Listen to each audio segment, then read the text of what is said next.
The world is very ancient, and human origins are mysterious and obscure.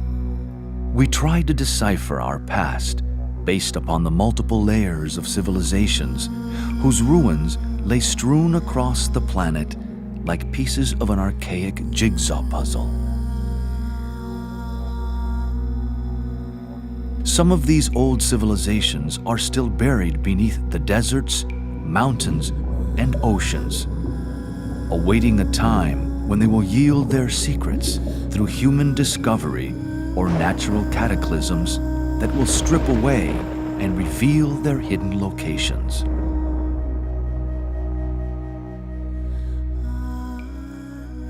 In the unique perspective on history that will be explored in this series, the case for a vaster chronological perspective of history will be investigated, based upon ancient sources hitherto unrecognized by the majority. With limited tools at the disposal of modern sciences, history has been abbreviated into a narrow band that does not sufficiently explain the vast time periods needed to evolve the human form and human consciousness. Deep in our racial memory or collective consciousness lurks the legends and myths of lands and continents that once existed, such as Lemuria and Atlantis. Fabulous stories abound of advanced cultures with their arts and technologies that have risen to great heights and then fallen back into the dust of history once again.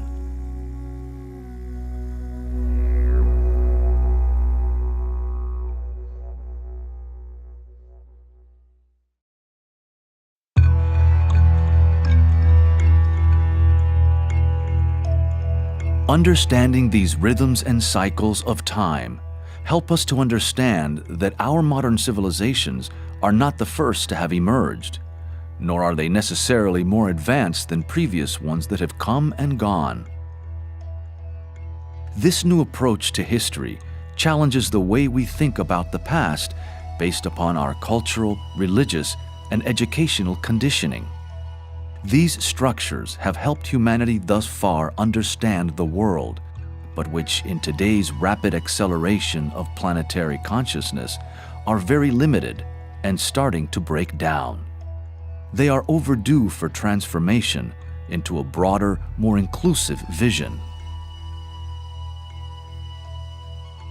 The possibility of discovering and understanding the origin of the human soul and its divine pedigree is imminent in our time. We stand before a doorway leading to planetary illumination upon the greatest mysteries of life, the hidden history of humanity.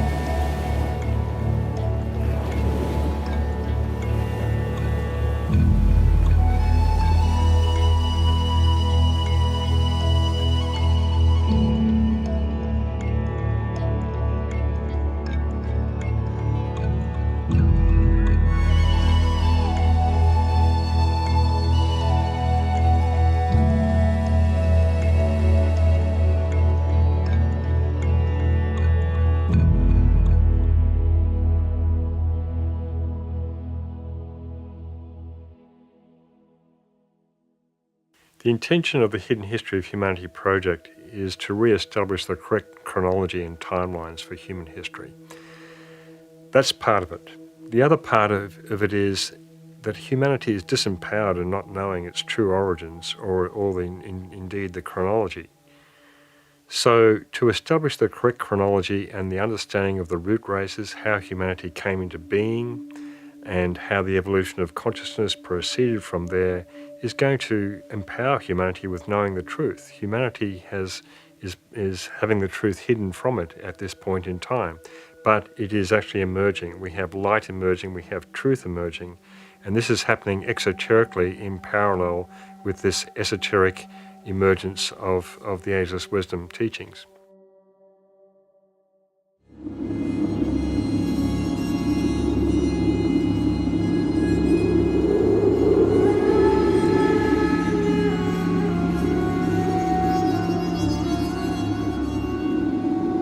Part of the intention of the Hidden History of Humanity series is to present a chronological sequence of history that demonstrates the evolution of consciousness by humanity, the mystery of when the human soul came into existence and its purpose.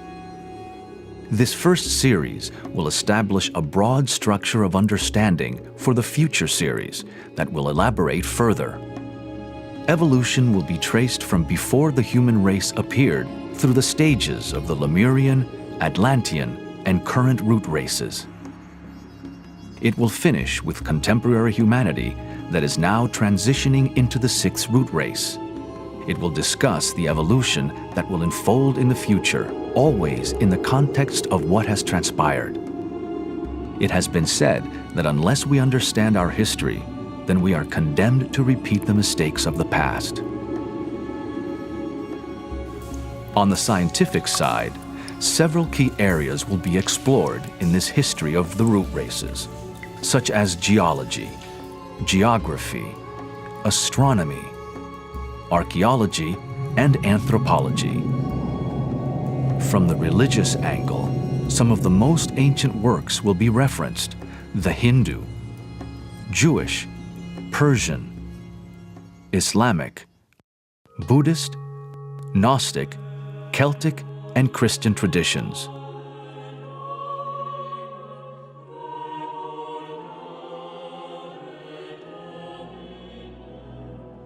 Investigating the hidden history of the world means that we must return to discover the birth of the solar system, of which our Earth is but one participant.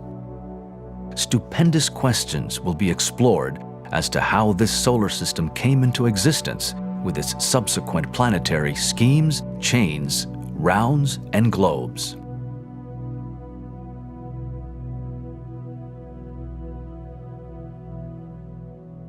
Modern science insists upon the doctrine of evolution. So does human reason and the Secret Doctrine. The idea is corroborated in ancient legends and myths, and even by the Bible when it is interpreted esoterically. We see a bud slowly developing from a seed and a flower from the bud. But what of the seed with its predetermined program of physical transformation? What about the invisible, therefore spiritual forces which gradually develop its form, color, and perfume?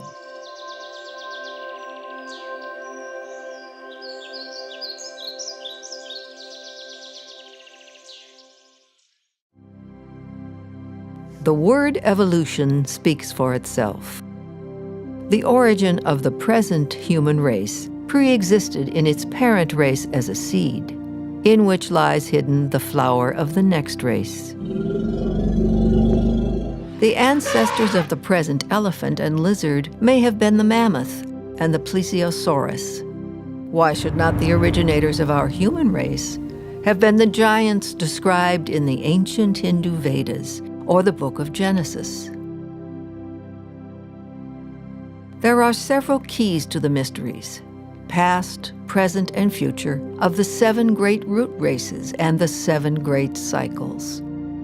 Every symbol and allegory is said to have 7 keys, the 7 keys to the entrance of the door of the mysteries, and that each key must be turned 7 times.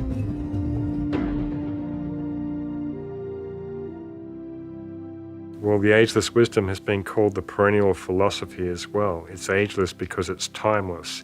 It's the same verities and truths that exist throughout all time. And the ageless wisdom teachings come to us in many forms, through mythology, through various amanuenses who have been transmitters of the teachings from the hierarchy of the masters of wisdom, through the ancient Vedas, of course, through the spiritual traditions that exist universally. These various frequencies of the ageless wisdom teachings are available for people to plug into at whatever level of understanding that they have reached thus far in their soul evolution. There are several other keys to this study that include psychology, physiology, metaphysics, astrology, and sacred geometry. The synthesis of even a few of these keys will shed light upon the evolution of consciousness in the human kingdom, the purpose of the human soul, and its existence.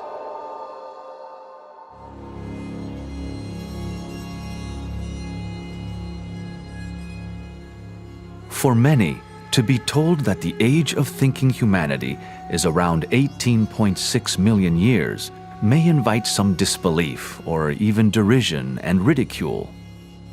Such is the state of Maya, or illusion, in which we all live, conditioned by thousands of years of wrong thinking, religious propaganda, ignorance, and lack of spiritual education. The somewhat overdeveloped concrete mind of humanity in this fifth root race is a particular liability, in that it does not recognize the subtle so easily, only that which is tangible.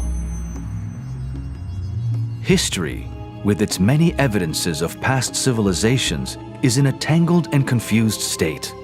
Humanity's approach to our past has imposed upon itself the limitations of dogmatic science and theology, ignoring the ancient traditions that hold the keys to many of these riddles. We live in a time of the approaching astronomical cycle of Aquarius, where the ancient mysteries will be reinstated after thousands of years of being hidden from the eyes and ears of the profane. Humanity stands at the doorway of initiation into the mysteries of history and higher consciousness.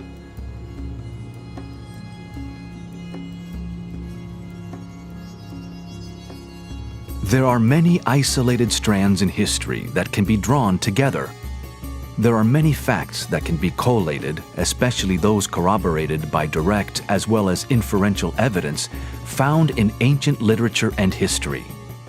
This is one of the fundamental purposes of the Hidden History of Humanity Project's books and video series. Much of this ancient literature is contained within the Hindu Puranas, the Upanishads, the Rig Veda, the Mahabharata, and the Ramayana. This is logical, for the Hindu tradition is the oldest of our current races. In the Puranas, the meaning and chronological order is very clear. We can count generations of the Manus and their series of incarnations as heroes in the old stories. The Manu sets the tone and type of any given race in terms of its evolutionary goal. The ancient book of Manu gives a complete narrative of creation with a chronology of the divine ages of the heroes through to the appearance of man on earth.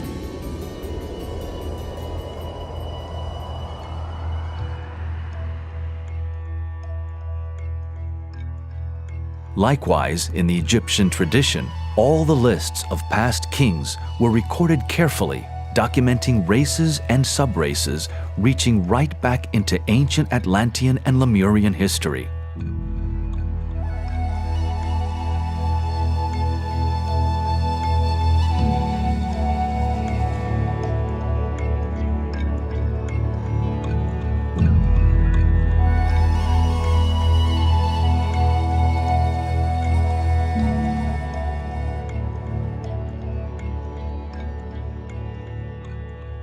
The most recent references to our current fifth root race also come to us from the Old Testament, where the history of all the human races is contained in the first 6 chapters of Genesis. Much of this will also be explored in this series. Genesis, from chapter 4, verse 16, through to the end of the 5th chapter, gives purely historical facts taken word for word from the secret book of Numbers in the Great Oriental Kabbalah. The patriarchs of the Old Testament, such as Adam, Cain, and Seth, are the same as the Hindu Manus who set the tone, impulse, and purpose for each evolution in the root races, sub-races, and branch races.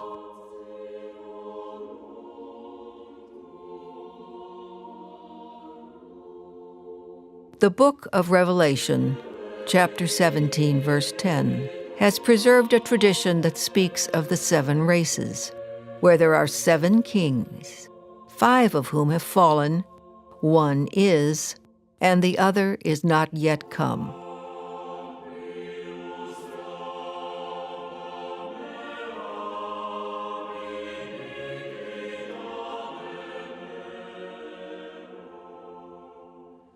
This passage refers to the 5 root races that have elapsed, including our 5th root race that is almost finished. That which is not yet come refers to the coming 6th and 7th root races. Interpretation of the Bible, both in the New and Old Testaments and based upon the secret sciences, has yet to be fully exposed with its many allusions to the septenary constitution of earth and man, to the 7 major cycles or rounds and the 7 root races.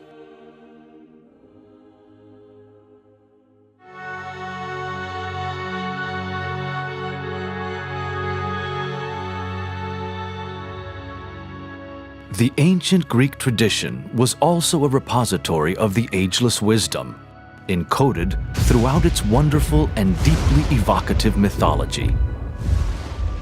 The Greek allegories give to Atlas 7 daughters, representing the 7 subraces of Atlantis. These daughters are the mothers of famous heroes, the founders of many nations and cities. Astronomically, Atlas's daughters are the 7 Pleiades. The 2 are connected with nations whose destinies are shaped by the past events of their early lives according to universal karmic law. In the Greek tradition, the root races are divided into the golden, silver, bronze, and iron ages, and have an identical correspondence to the Hindu Yuga cycles, such as the Kali and Satya Yugas. The 3 one-eyed giants of Greek mythology are a reference to the last subraces of the Lemurian root race. Hence, we can see the sources of the ageless wisdom or perennial philosophy that lay hid in universal mythology and religion. The same or similar stories are told in all cultures, indicating the consistency and veracity of these ancient stories within the collective consciousness of humanity. Mythology is one of the great keys to studying the mysteries, because the mysteries are encoded in mythology, in Greek mythology, in Scandinavian mythology, in mythology of all traditions. Like music, mythology is one of the great universal languages that we can understand and which anyone can tap into quite easily for understanding the archetypes of the gods that are described in the various stories. In mythology, we have the stories of all the planets and their relationship to one another, personified by the planetary gods. We have Zeus, Jupiter, and Mars, and Venus, and Mercury. They all have these various stories which describe their interrelationship with one another. The ancient wisdom teachings are encoded in all mythologies, East and West.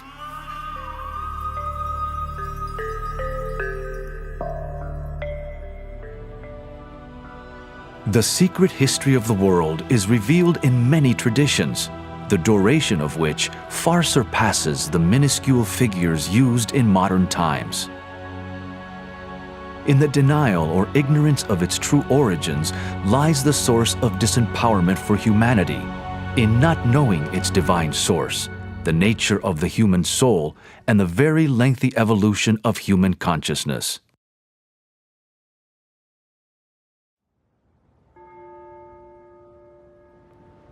Who today really reflects about our true history and ancient past, preoccupied as we are in a busy world trying to survive?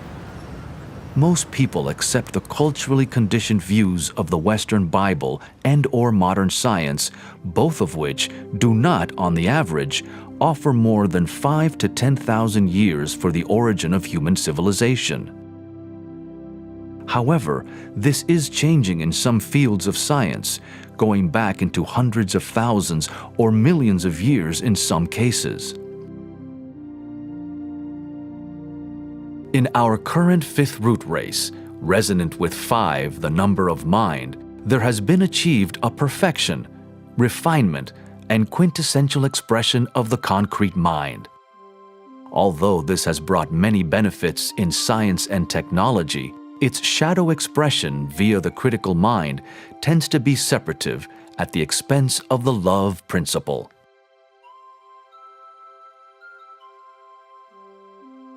The lower mind only functions through the 5 tangible senses.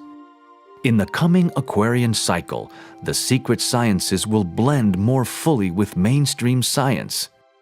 The 6th sense, or intuition, is in its early stage of development in this imminent 6th root race, hence perception of the more subtle aspects of human evolution, such as the aura, chakras, and the invisible forces behind nature, is still limited, unrecognized, and unrealized by the majority.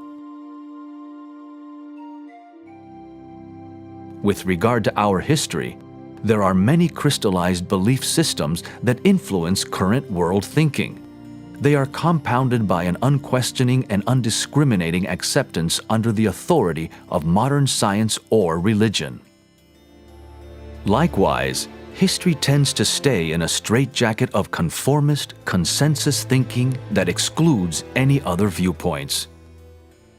This is changing, however, almost imperceptibly, as inquirers from many disciplines are questioning existing viewpoints of the status quo.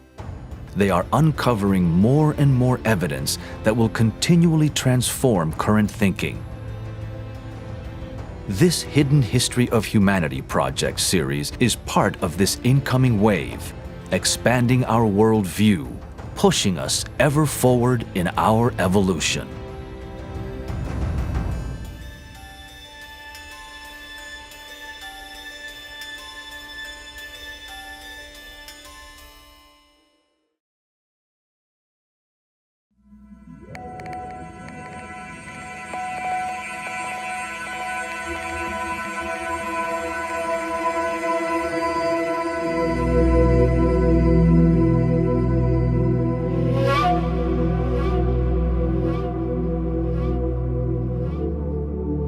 There is one boundless, immutable principle, one absolute reality which antecedes all manifested conditioned being.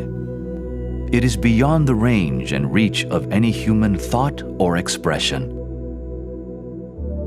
The manifested universe is contained within this absolute reality and is a conditioned symbol of it.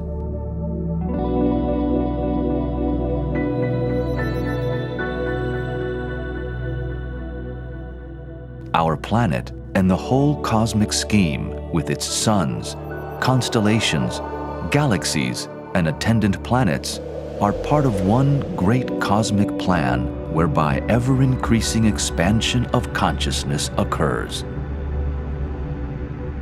The Buddha said, "Veil after veil will fall, but veil after veil remains."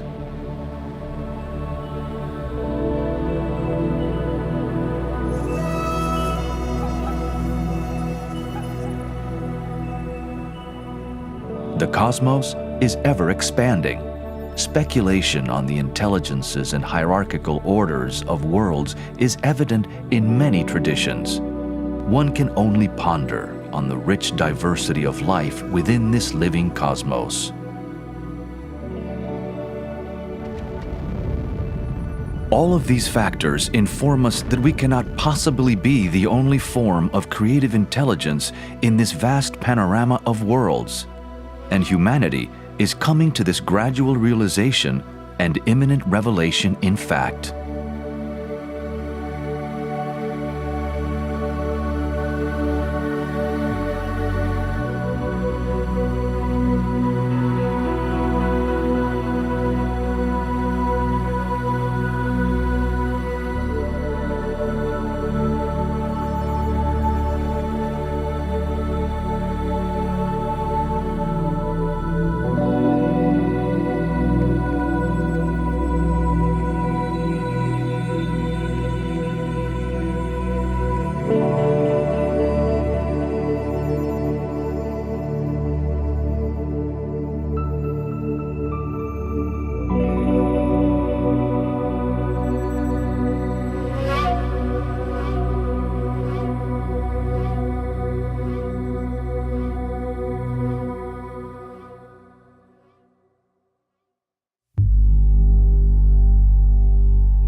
The Earth incarnates over many vast cycles called rounds or manvantaras in the Hindu parlance.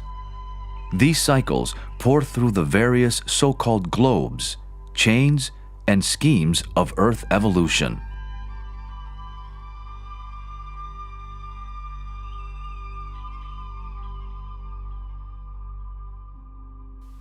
The rounds are enormous periods of time, and there are 7 rounds that correspond to each planetary incarnation or globe of the so-called planetary logos. And we are currently in the 4th round of 7 rounds at the moment. And this has brought about an elapsed time of around about 1.93 billion years. We are halfway through this globe period. And these rounds are broken up into 2 other lesser cycles of 317 million years each, and these are called manvantaras. Manvantara, though, can be a generic name applied to any cycle. It literally means between 2 manus, and the manu is the being who sets the archetype for any particular race. So these 7 rounds are opportunities for the incarnating monads of the planet to gain experience by incarnating upon these streams of energy, which we call rounds, and subsequently find their incarnation into the various root races, sub-races, and branch races. In this diagram of the Earth scheme are 7 large circles called chains. Within each of these large circles are 7 smaller circles called globes. The planets are called schemes because behind the visible outer planet are a series of worlds in more subtle matter called globes and chains. A planetary scheme holds within it the microcosm of the entire solar system.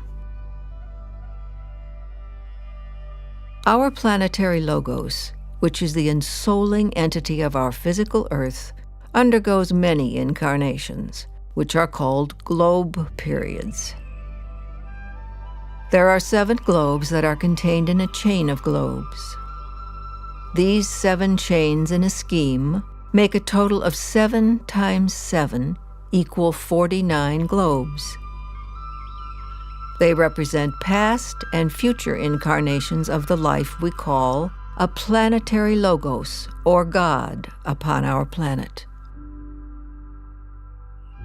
Note that the current incarnation of the Earth is chain number 4, the central chain of the 7 chains.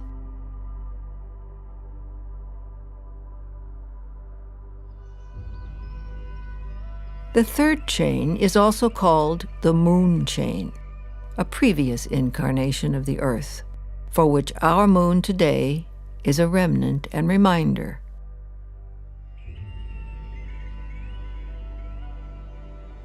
So the rounds and globes and chains refer to the greater picture of evolution. So if we're considering the whole solar system as an incarnation of the great life that emanates from Sirius, then we can get into a little bit more detail within the solar system. Every planet in the solar system is regarded as a planetary scheme, and within that scheme exists the globes and the chains of each particular planetary scheme, which is a microcosm of the entire solar system. So various globes and chains within the Earth scheme are named the Neptune chain or the Venus globe and so forth. And of course, all these planetary schemes within the solar system are connected to one another.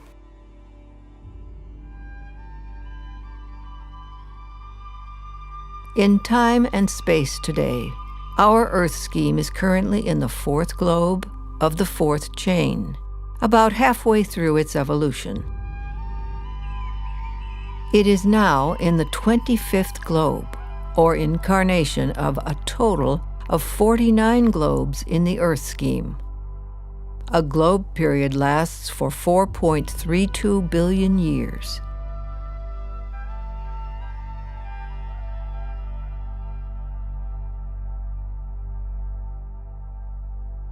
The solar system as a whole is said to be at the middle point of its evolution, but on a much larger scale of some 155 trillion years.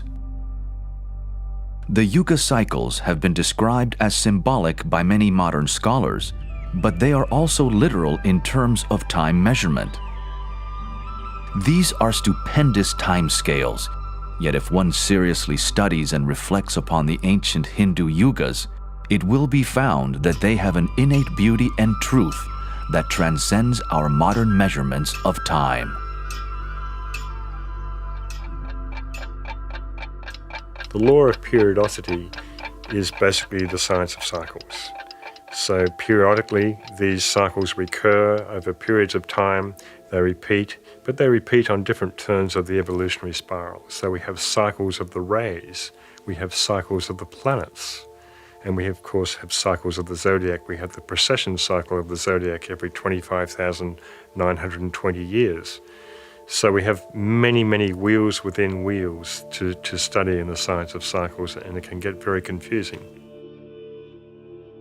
The Yuga cycles of the Hindu tradition are based upon the precession cycle of the sun going through the zodiac. So we have a 2,160 year cycle of the sun precessing through Aquarius, through Pisces, and so forth.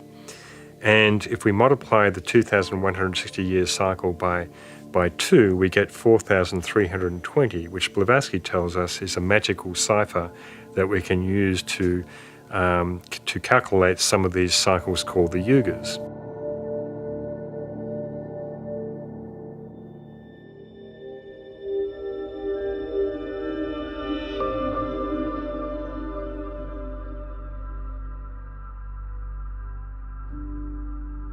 Here is a simple representation of the proportion of the 4 yugas that comprise a Maha Yuga, or Great Wheel. The lesser yugas, or wheels, are the wheels within wheels. The yugas above describe the 4 yugas of this current 5th root race that started almost 4 million years ago, starting with the Satya Yuga and moving clockwise through the lesser yugas to finish at the Kali Yuga that started around 3000 BC.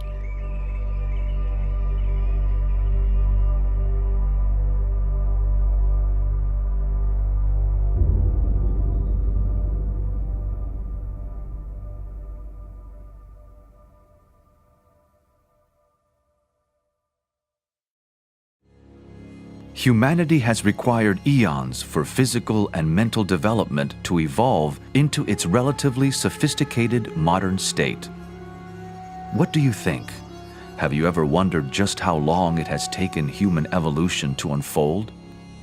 Have you accepted what you were told at school or believed what adamant biblical scholars have declared? Or have you gone along with modern science's authority? How can we consider a longer time frame for history which ultimately conceals the greatest puzzles of existence and the mystery of the human soul?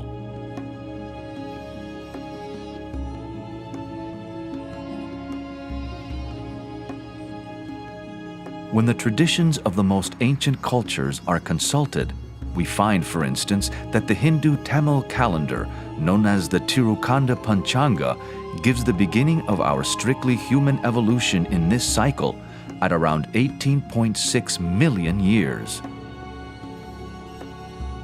These cycles also go back into trillions of years, and the Mayans have documented them in the billions. Are these figures fanciful, symbolic, or factual and literal?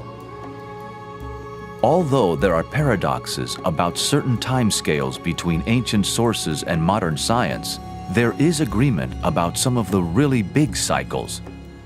For instance, noted scientist, the late Carl Sagan, said, "The Hindu religion is the only one of the world's great faiths dedicated to the idea that the cosmos itself undergoes an immense, indeed an infinite, number of deaths and rebirths. It is the only religion in which time scales correspond to those of modern scientific cosmology.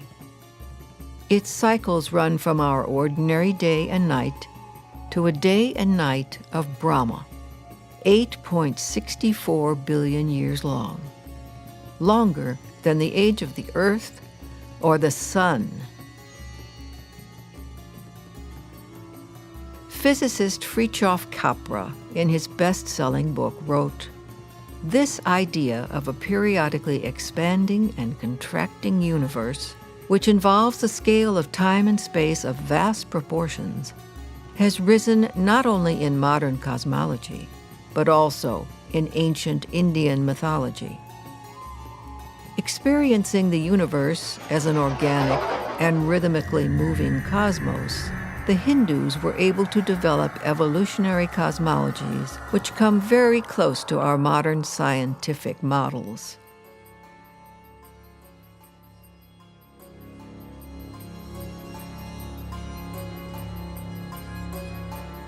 Revitalizing the truths of this existing paradigm of the science of cycles is another purpose of the Hidden History of Humanity project.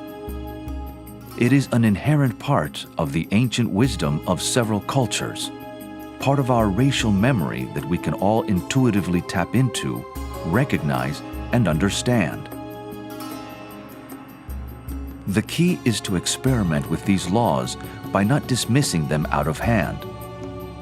Inquirers in their specific disciplines may find a great expansion of understanding through the application of the law of cycles.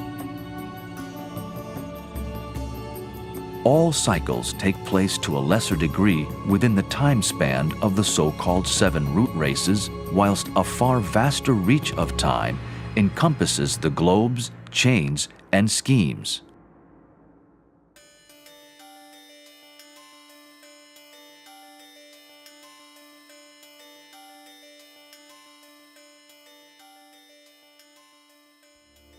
Humanity is somewhat disempowered in not understanding its past, which is the origin and purpose of the human soul.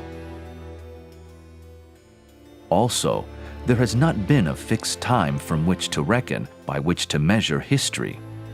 And saddled with the shortened chronology that is supposed to explain the entire unfoldment of the human race, a distorted reality has been created. The spiritual path is one of forever peeling back layers of illusion, and the mystery of human evolution is one of the greatest secrets yet to be fully revealed.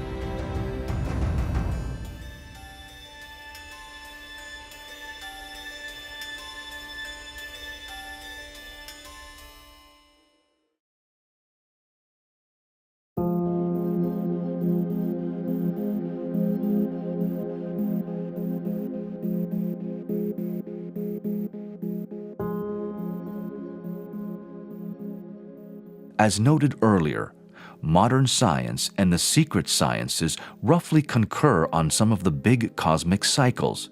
Yet it is ironic that in the time scales for the sciences, such as archaeology and anthropology, there is required a huge addition of time for the birth of civilization, from 3000 to 4000 BC back to 18.5 million years.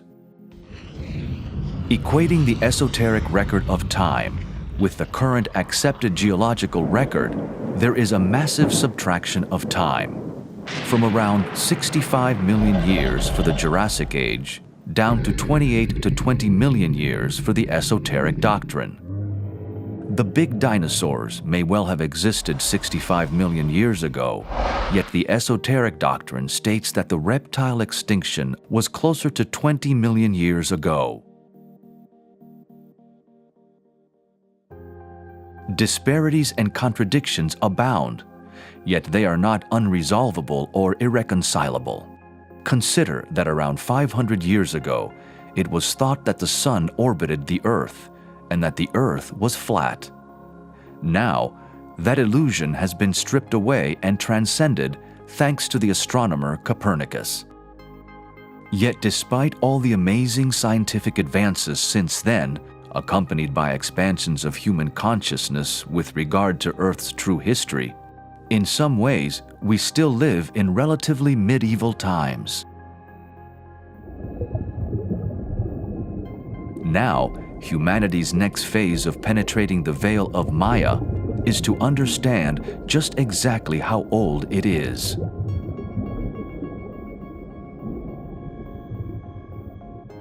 Time is an illusion.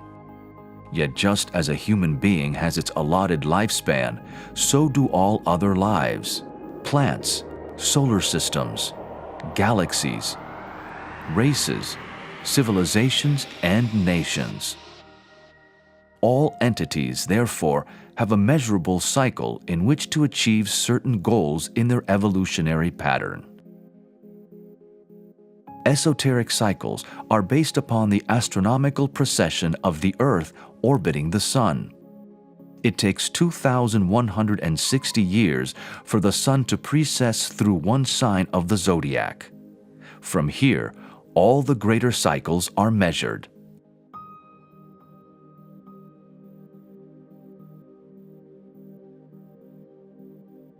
In this simple table, the chronology of science is on the right-hand side, whilst the chronology of the secret sciences is on the left. The figures are in millions of years. Even though there are large disparities between the figures, when more understanding of the process of dating the Earth is acquired, these figures will concur with one another. In this table, we can see that the astronomical precession cycle of 2,160 years is the basis for all the greater cycles, of how 12 of these cycles create a great year of 25,920 years, of how multiples of the 4,320 cycle create the figures of the Hindu yugas. And then as we move down the table, we can see how these yugas mathematically compose the Mahayugas and the Manvantaras, or rounds. Eventually, a day of Brahma is reached, delineating the time for an entire globe period, or one incarnation.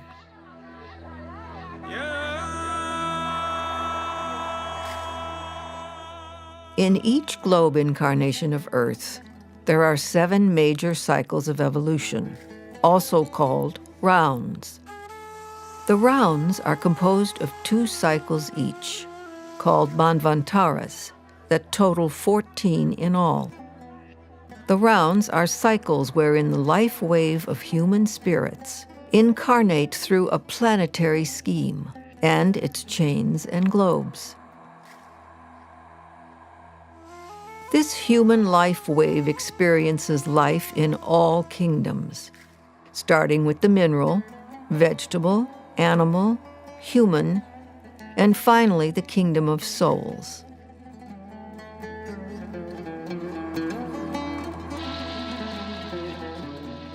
What is our purpose as spiritual monads to embark upon such a long journey through all the kingdoms? Part of the answer to this mystery is to evolve and grow, and to bring evolution upon Earth to perfection, eventually to the status of a so-called sacred planet. This has ramifications for the greater life of the solar system and its own evolution as a whole.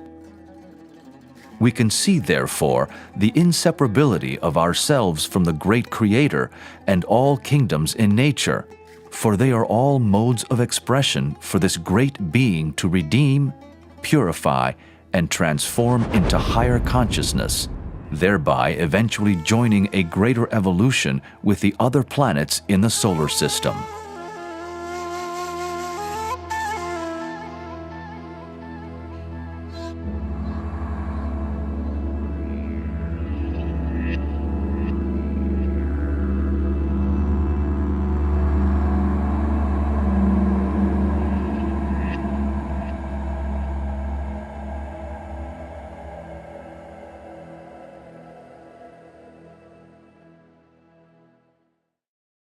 Now, the rounds are the cycles of time of the various groupings of monads that cycle through the globe and chain of a particular scheme.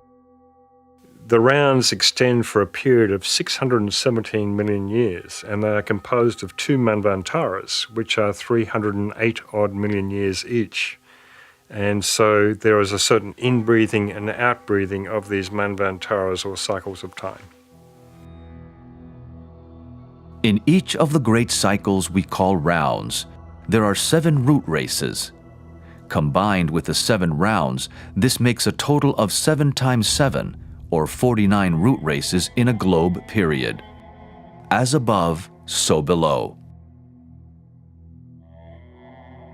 Just as we explored the 49 globes of the planetary scheme, so this evolution is reflected in the 49 root races in just one globe period. These rounds and root races provide the physical body of incarnational experience for our Earth logos. Human souls are light cells within this greater body of God. Within each root race are 7 subraces, and within each subrace are 7 branch races. 7 times 7 times 7 equals 343 races, all with their allotted cycles, providing a highly diversified human expression throughout the ages. The branch races, in their turn, give birth to the nations. A root race is a planned unfoldment of consciousness, where a certain archetype is created by the so-called Manu of the races, and various civilizations unfold within that particular time period of a root race, which of course encapsulates 7 subraces and 7 branch races within each subrace, giving many, many different incarnations and possibilities of civilizations, and of course all the soul groupings, the 7-ray soul groupings, who incarnate through those particular branch races and subraces and root races to gain experience, and of course all aim towards enlightenment and liberation ultimately.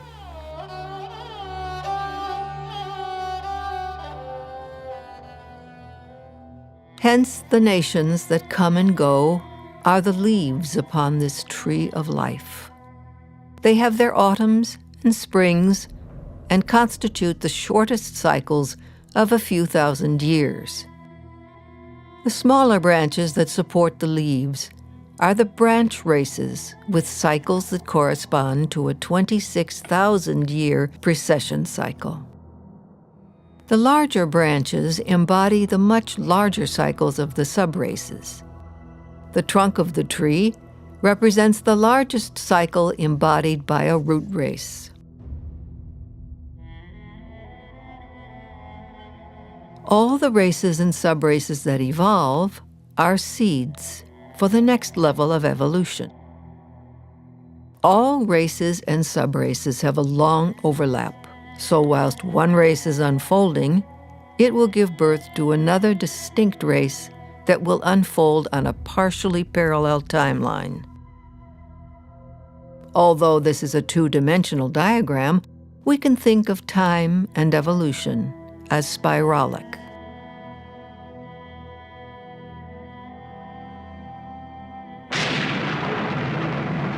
The root races started around 150 million years ago, during the latter part of that immense cycle we call the 4th round. The first 2.5 human races were in the subtle or etheric realm, and gradually evolved into a physical form with skin and bones in the middle of the 3rd root race of Lemuria. Human bodies were enormous in those times, but through development of the mental principle, became smaller and more refined.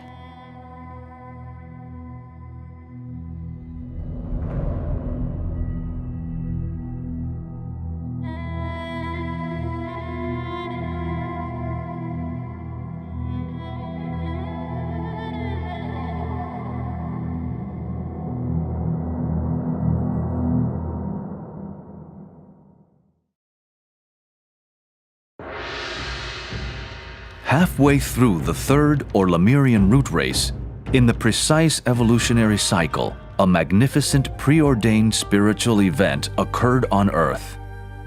It was the coming of the Lords of Flame who imparted the spark of mind to humanity. This was a humanity who were hitherto only members of the animal kingdom, with animal instinctual awareness and in reality no mind. This period is known as individualization, and it is where Earth's greatest mysteries lay hidden.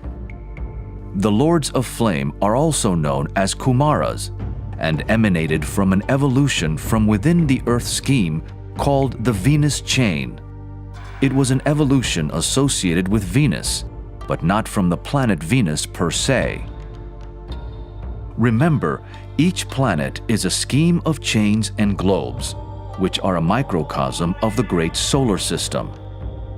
The planets sing together, creating the music of the spheres, a cosmic symphony. The presence of these 105 Kumaras created a great influx of force, so powerful that a mighty storm raged over the planet, destroying most of the animal kingdom, dinosaurs and humans alike. The advent of the Lords of the Flame, the electrical storm which ushered in the period of man, was distinguished by disaster, chaos, and the destruction of much of the animal kingdom. The spark of mind was implanted in humanity. The strength of its vibration and the immediate effect of its presence caused the death of the animal form, thus producing the immediate possibility of the newly vitalized soul bodies, vibrating to such purpose that new physical bodies were taken for incarnation.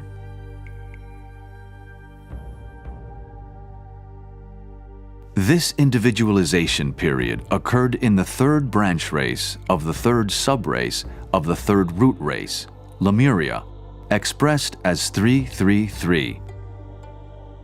The number 3 relates to the Universal Mother who births all forms. The individualization process started 21.6 million years ago, the chronology of the secret sciences that pinpoints the death of the dinosaurs. After a few million years, the individualization process for various groupings of humans culminated 18.6 million years ago, with the final registering of this spark of mind. Consciousness was not instantaneously received, like turning on a light switch. Groups of souls needed special attention by the guides of the race in this 3 million year period to fan their spark into a flame.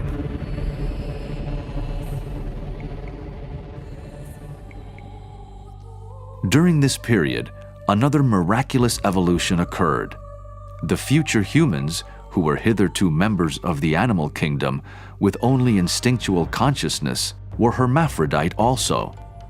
In other words, they reproduced themselves without the aid of any mate. Thus, hermaphrodite humanity gradually transformed into a two-sexed species over this 3 million year period. By the time the process was completed, it corresponded to the completion of the individualization period 18.6 million years ago in the 5th subrace of Lemuria. Male and female then started to reproduce the way humans do today. Adam and Eve in the garden represented this separation of the sexes, whilst the eating of the apple was the gaining of consciousness. This biblical story will be covered in greater detail in this series. If we study the individualization period, we can find most of the mysteries of humanity are encoded around this time. The period of individualization represented the awakening of humanity, who were previously part of the animal kingdom, unawakened pretty much with animal consciousness at that time. It occurred back in Lemurian times, halfway through the Lemurian root race, and it was kick-started or triggered by the so-called Lords of Flame, who came from an evolution within the Earth scheme.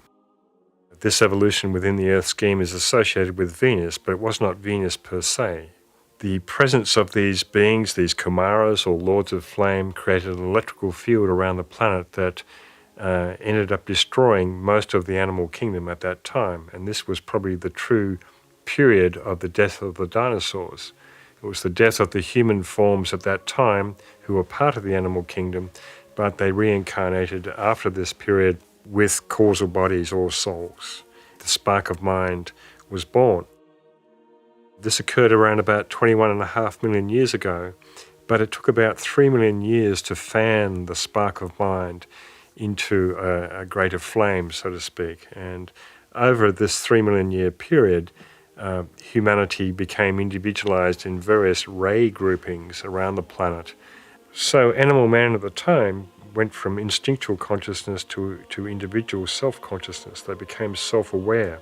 And this particular period is delineated in Genesis, in the Bible, where Adam and Eve knew each other. This was the time of individualization, sort of more or less mythologically expressed.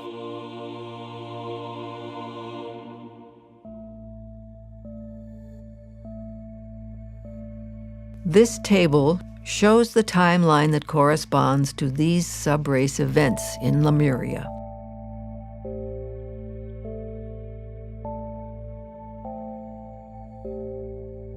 Gradually, all the Lords of Flame, their work completed, returned to the Venusian evolution within the Earth scheme. Yet 7 of these Kumaras stayed, the chief of whom is called Sanat Kumara, or Melchizedek, also known as the Watcher, or the Ancient of Days. He presides over humanity until the last weary pilgrim struggles home. In other words, until the last of humanity achieves liberation. This was also the time of the establishment of the planetary center called Shambhala, over which Sanat Kumara presides.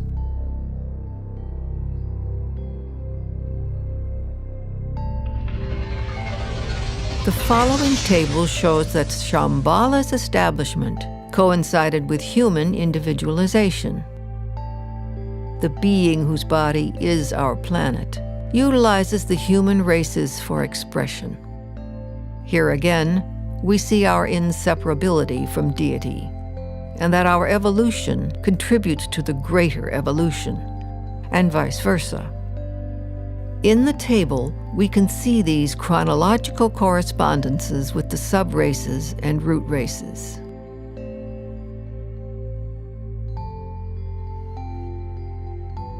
The humanity of that ancient time was enormous in stature, though evolution has been refining and decreasing in size up to our present day. Even over 4 million years ago, when the final destruction of Lemuria occurred, just before the first Atlantean destruction, there were still very large giants. Indeed, the statues of Easter Island that are about 30 feet or 10 meters high are representative of the height of the giants of that time.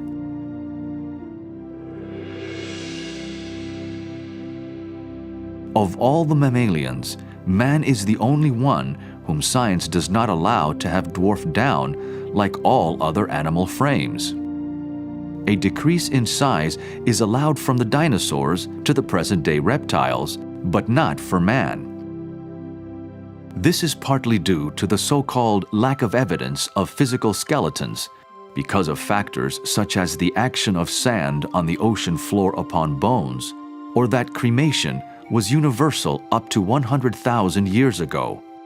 This will also be explored in depth later in this series. Because such a small time period of 6,000 to 10,000 years for human development has been assigned by contemporary science, it does not allow sufficient time to entertain the idea that giant humans gradually decreased in size over a period of millions of years in parallel with the reptile kingdom. In other words, in Lemurian times, humans were about the height of dinosaurs. Over the past 20 million years, reptiles and humans have decreased to the size they are today.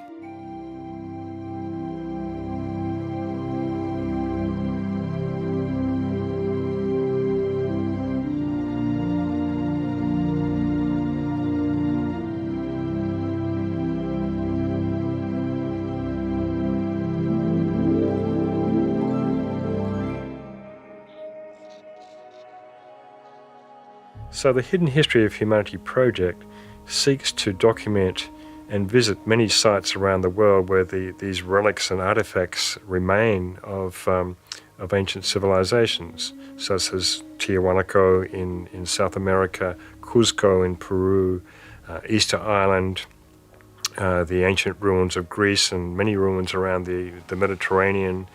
They're extant across the whole planet. In fact, this architecture is called Cyclopean pentagonal architecture, which are odd-sized blocks, but quite often with 5 sides, fitting perfectly into one another and creating earthquake-proof walls and buildings. And so we have many instances of ruins extant around the world that have this kind of architecture. For instance, in Mycenae in Greece, we have these marvelous ruins that look like they've been built by giants. And in fact, part of the Hidden History of Humanity project looks at the evolution of the human form from giants down to the size that we are today. And in fact, these giants built, in fact, we were talking about Cyclopean architecture, we're talking about the Cyclops, the legendary giants with the one eye. And these giants did exist back in Lemurian times and actually physically manhandled these enormous blocks that weighed many tons into position.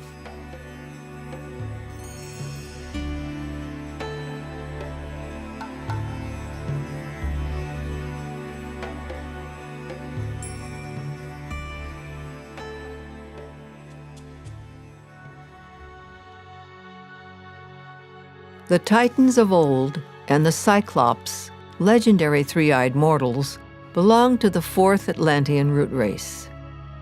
All their subsequent legends and allegories are found in the Hindu Puranas, the Greek myths, and Homer, based upon hazy reminiscences of real Titans, men of superhuman, tremendous physical power, which enabled them to defend themselves and hold at bay gigantic monsters of the geological Mesozoic and early Cenozoic times.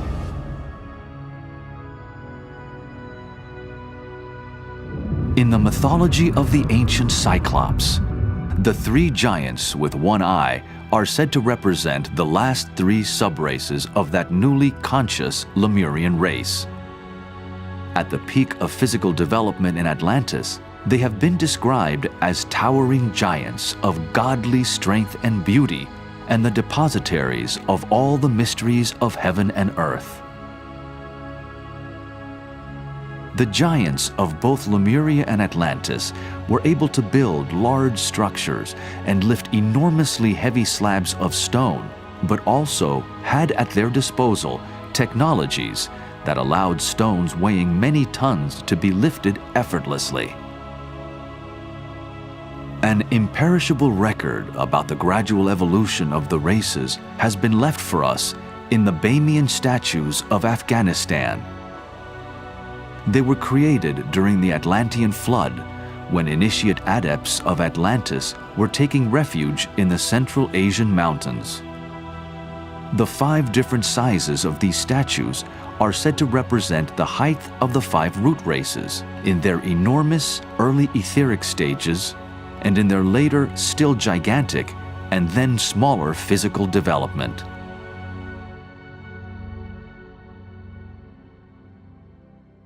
The civilizations in Lemuria and Atlantis also had access to technologies based upon sound that was able to create a vacuum and lift these blocks effortlessly, these blocks that weighed many tons, or to transport them from many miles away to their particular sites, such as Stonehenge is a good example of this. And in many of the mythological stories in South America, in the Celtic countries of Europe, we find very similar stories of a magician or a sorcerer who transported these stones from many miles away effortlessly through the air. The transport of these stones may seem like a magical process to us, but to those who had the knowledge, it was simply about rendering the atoms within these stones weightless. And this is the science of magic.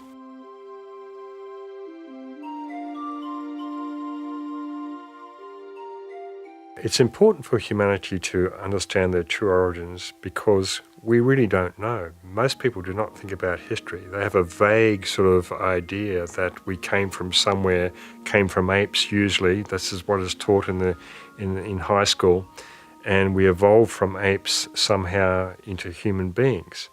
Well, the Secret Doctrines states the opposite, that in fact apes were a byproduct of human evolution that went wrong at one stage back in Lemurian times. It was not part of the planned evolution. These beings, the so-called narrow-headed, I think Blavatsky gives one term, bred with animals that created monsters, all sorts of hybrids that were unintended for the evolutionary goal. Apes of today are descendants from some of these hybrids and monsters that were created back then, and are a reminder of the human transgression that took place back in Lemurian times.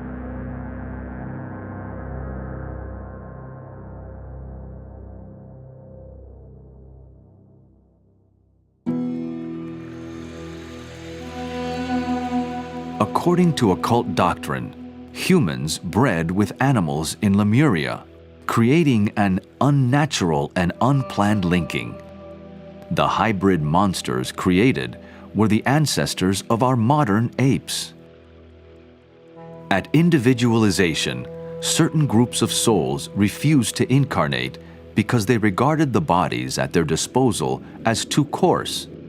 They were ultimately responsible for the groups of humans that caused this evolutionary anomaly, the so-called sin of the mindless. The modern-day orangutan is a peculiarly human reminder of that ancient transgression, and today these apes are getting much publicity because their habitats are being destroyed in Indonesia through rainforest logging. When the unplanned inbreeding occurred with animals, the celestial guides immediately struck some groups with sterility in order to halt that which was not in the program of the divine plan.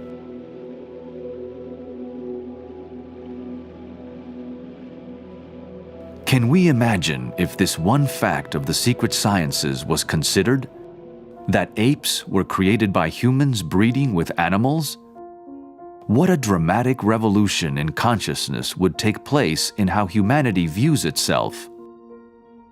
Currently, in educational institutions, a 5,000 to 10,000 year history of the human race is taught, and that it evolved from apes. Humanity, however, has a much more divine and ancient pedigree. Madagascar was once part of the Lemurian continent and boasts dozens of species of lemur monkeys.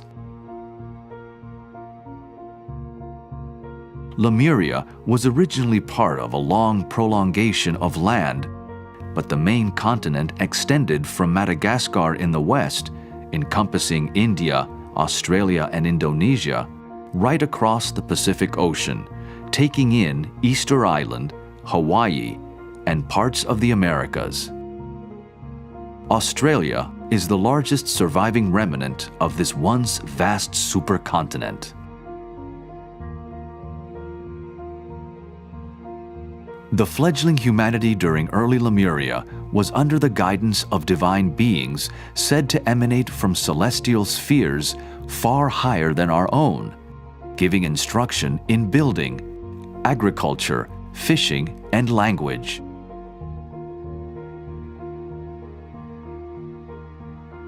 These divine beings are the source of modern speculations that Earth has had many visits from ancient aliens.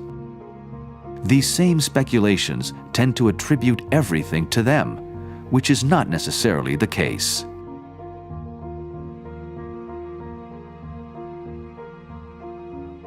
However, the mighty ones performed their great works and left behind them everlasting monuments to commemorate their visits. Every time they penetrated within our veil of illusion, they appeared at the beginning of every great year, or precession cycle of 26,000 years.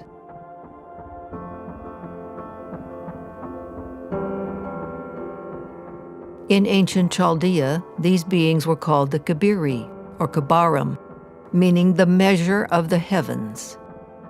In order to prepare suitable candidates for initiation, it was decided about 17 million years ago to build an organization and a headquarters for the mysteries.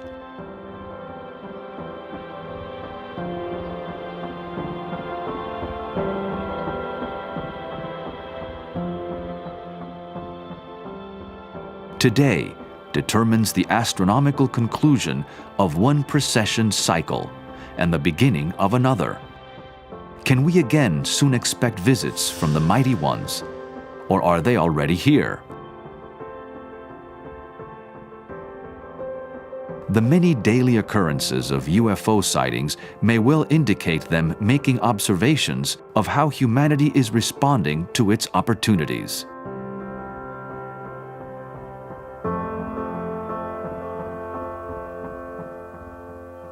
There is no doubt that advanced beings have always assisted humanity.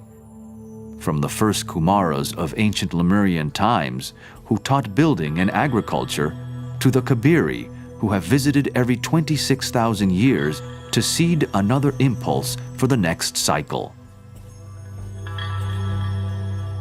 Yet Earth evolution has seen the perfection of many of its own who have chosen to remain behind and guide humanity.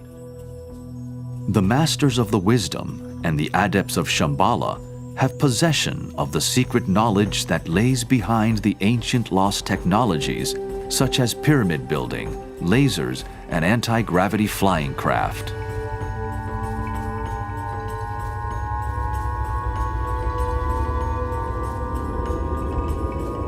All of these technologies have been gifts to humanity from the mighty ones, whose origins may go well beyond the solar system to star systems, such as the Pleiades, Orion, or Sirius.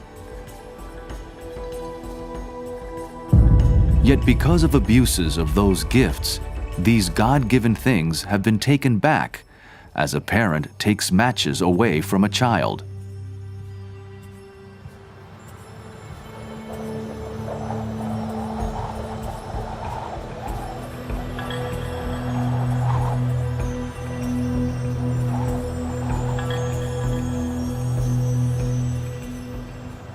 The ancient wisdom has had a veil thrown over it, yet in the past century, that very same veil is starting to reveal what has been hidden for so long. The revitalization of the ancient mystery teachings is extremely important at this time because it parallels the externalization of the hierarchy who have been behind the scenes watching over human evolution for the last 3 or 4 million years, and who of course are about to re-externalize again. So when the hierarchy re-externalize back amongst humanity, who will be walking amongst humanity, this has not happened for a long time. It will also be a catalyst for the reinstitution of the mystery schools, and where candidates for initiation can go to these mystery schools and learn the ageless wisdom, participate in group meditation, and prepare themselves as candidates for initiation.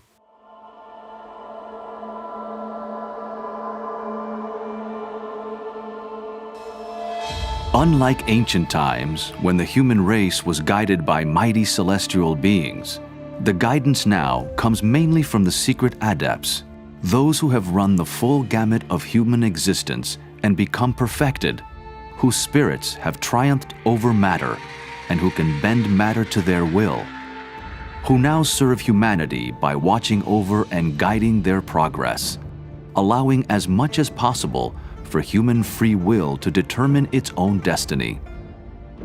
Yet this inner government of the planet surely interacts with and regulates the presence of extraterrestrial visitors.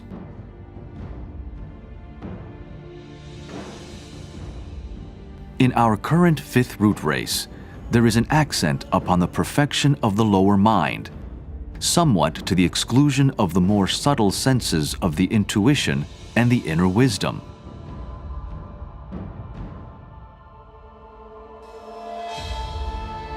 Hence, we must be careful not to interpret ancient texts, symbols, and statues literally or too materialistically, especially if we lack an understanding of the subtle constitution of man.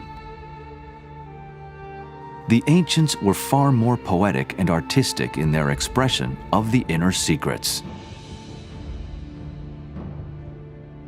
Many phenomena can be speculated to have origins beyond our Earth, and indeed, there are some who look entirely through this prism.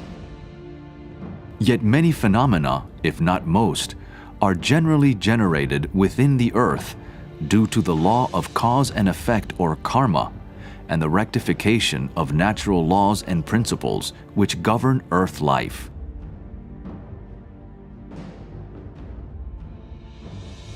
In the days of Lemuria and Atlantis, humanity had not developed these marvelous technologies with their own minds.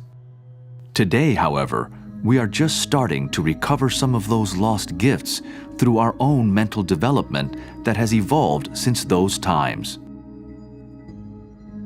The mighty ones must surely be watching on with interest and readiness in case we look like destroying our planet through repeating past abuses.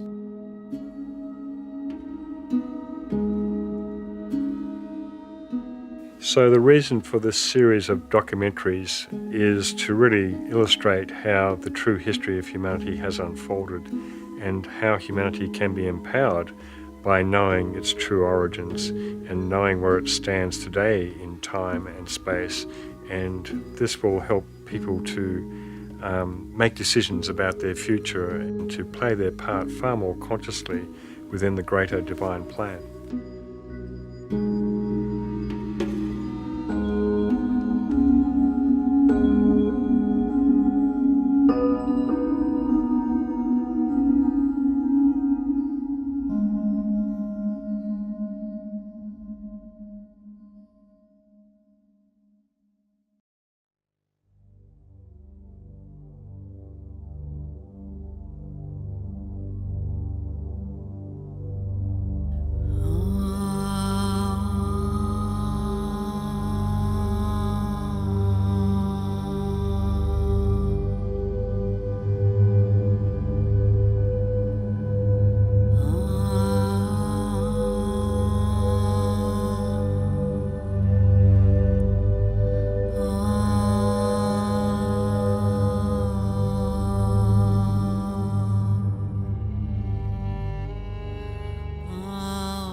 In Part 1 of the Hidden History of Humanity documentary, we covered an introduction to the grander scheme of cosmos and the enormous cycles of the manvantaras that circulate through the chains and globes of our Earth scheme.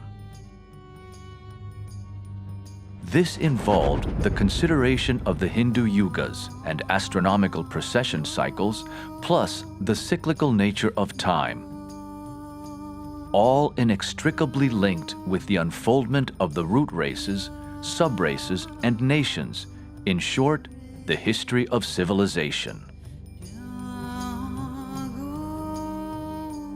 We examined the idea of human individualization in ancient Lemuria and the implantation of the spark of mind that started the evolution of consciousness throughout the root races.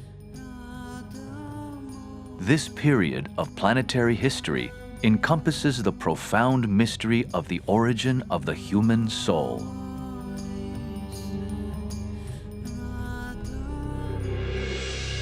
The nature of the planetary center we call Shambhala was explored, plus those who guide humanity, the lords of the flame, the mighty ones, and the masters of wisdom.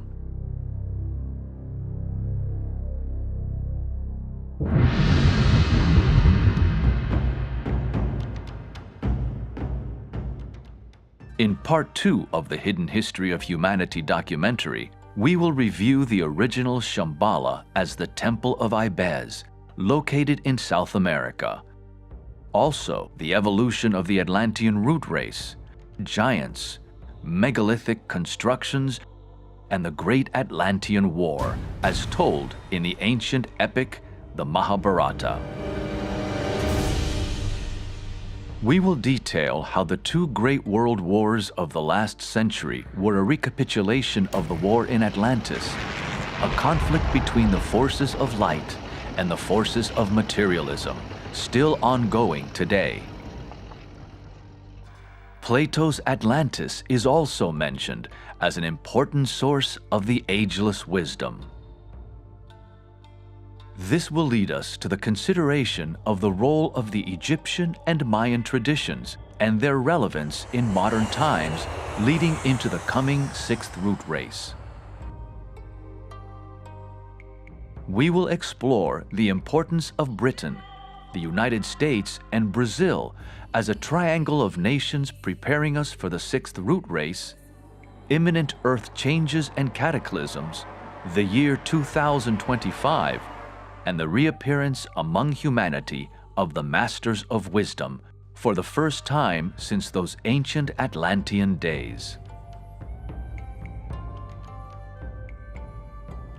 All these changes will be occurring on the eve of the Aquarian cycle, where spiritual initiation will be achieved en masse, and the expansion of human consciousness will go steadily forward.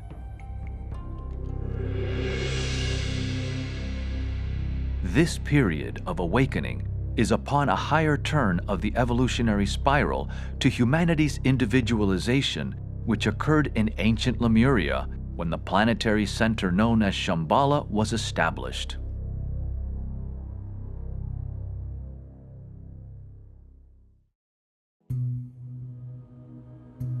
It is highly likely that this original Shambhala outpost could have been in Brazil or the region of Lake Titicaca, straddling Peru and Bolivia. In these early Lemurian times, human bodies were gigantic and clumsy, requiring instruction in what we now call Hatha Yoga, in order to coordinate the etheric body with the physical. This was the first spiritual goal for humanity and represented the first initiation.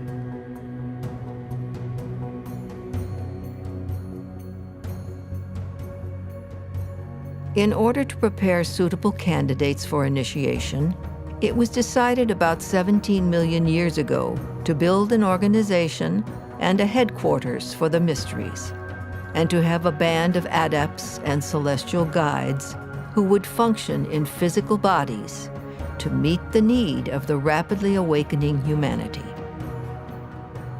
These beings incarnated as kings and priests of nations, the instructors of humanity. The Ibizan adepts had to deal with the humanity that was in its infancy, whose polarization was most unstable, and whose coordination was very imperfect. There was very little mentality to be found, as we know it today, and humans were practically altogether astral in their expression. They functioned even more consciously on the astral plane than on the physical, and it was part of the work of the guides of the race, working under instruction from Shambhala, to develop the energy centers of humans, to stimulate the brain, and make them fully self-conscious on the physical plane.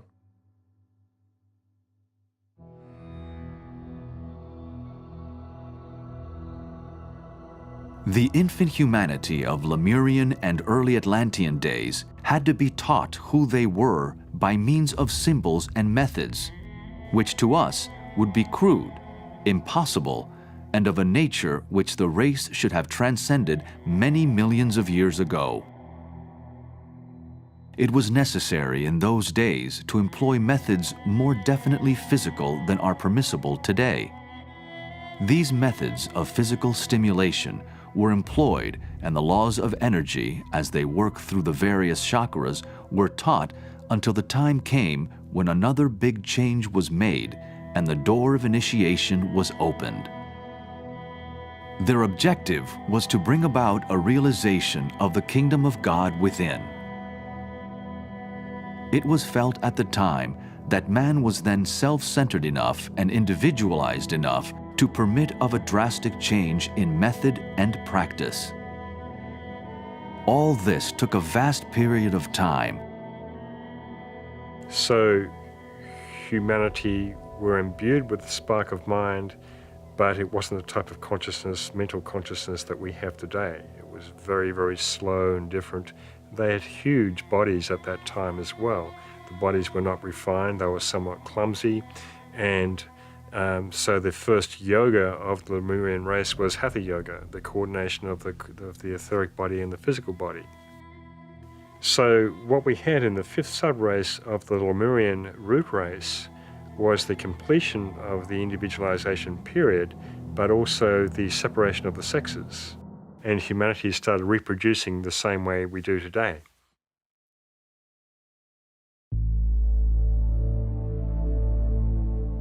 Almost immediately after individualization in Lemuria's fifth subrace, the Atlantean fourth root race came into existence and developed in parallel with the Lemurians for millions of years. It was in the Atlantean race that two-eyed sight evolved over a few million years, replacing the original all-seeing eye of the Lemurians. There were three-eyed beings in that interim period that also had 4 arms. Gradually over the next few million years, as the Atlantean or fourth root race came into fuller expression in its first few subraces, this all-seeing eye at the top of the head receded into the brain, where its remnant, the pineal gland, sits today. Two-eyed sight represented the development of mind, and in one sense, duality. From one perspective, the Lemurians were far more spiritual, whilst the Atlanteans were deeply immersed in matter. But it can be misleading to think this way. The ancient story of the fall is simply the fall into matter by human souls and not necessarily a fall from spiritual grace. The fall from grace was the refusal of a group of souls to incarnate, thus bearing responsibility for the so-called sin of the mindless referred to earlier. A long time later, after the separation of the sexes, humanity's spiritual vision became dim, and the third eye began to lose its power.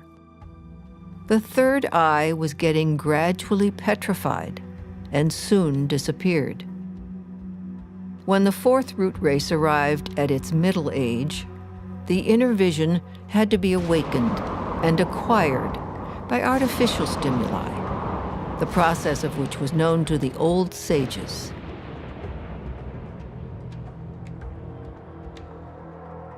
The science of initiation was introduced by Shambhala's masters and adepts in order to hasten evolution because our Earth scheme had fallen behind in the previous cycle of the moon chain, deemed a failure. Hence, Earth has 2 major groupings of souls today, those who individualized on the moon and Earth chains respectively. Moon chain souls are far more developed in their mental capacity and to a degree spiritually. However, there is now a rapid acceleration by their Earth chain counterparts in this current 5th root race, the race where the mental principle has reached its apotheosis. It is said that the respective difference between capital and labor and several other conflicts on this planet are expressions of the difference between moon chain and Earth chain souls. Essentially, there are 2 types of souls upon this planet. There are those who evolved in the moon chain evolution, who individualized in the moon chain evolution, and those who individualized in the Earth chain evolution in our civilization we call Lemuria. And the Earth chain evolution is a long way behind the moon chain evolution in terms of mental capacity that has been evolved, but they are rapidly catching up in this fifth root race, which is all about manas or mind. Yet still the moon chain souls are more advanced in many ways in terms of just their soul age, if you like.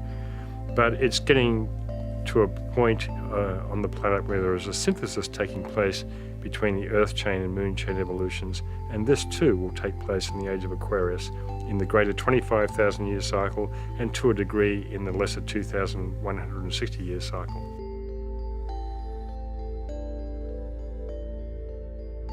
The early subraces of the fourth Atlantean root race saw an acceleration of consciousness take place, caused mainly by the large influx of souls from the moon chain. They had been held over in a kind of sleep state called pralaya, waiting for Earth chain humanity to catch up in their mental development, relatively speaking. In Atlantis, many scientific technologies were gifted by the guides of the race to humanity. Astronomy and astrology came about. The arts and sciences were developed. In the esoteric sciences, it is estimated that this period was around 10 million years ago. Other gifts were the artificial awakening of psychic perception within the race. Yet this was ultimately misused and abused, as was the developing mental principle.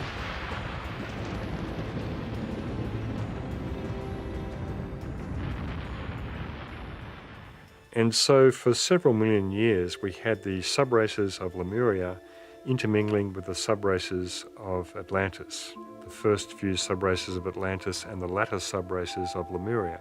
They warred with each other, they interacted with each other, they mated with each other.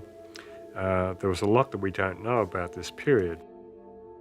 And so the consciousness in Atlantean times was relatively unevolved. They were mainly emotionally or astrally polarized.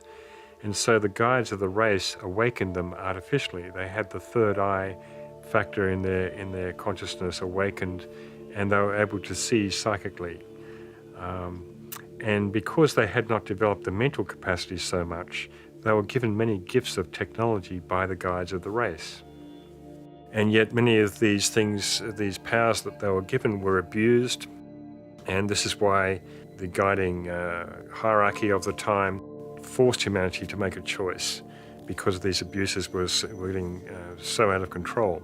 And one of the major abuses was the crime of theft, of desiring anything that others wanted and appropriating it for themselves. There was also sex magic, black magic of all kinds.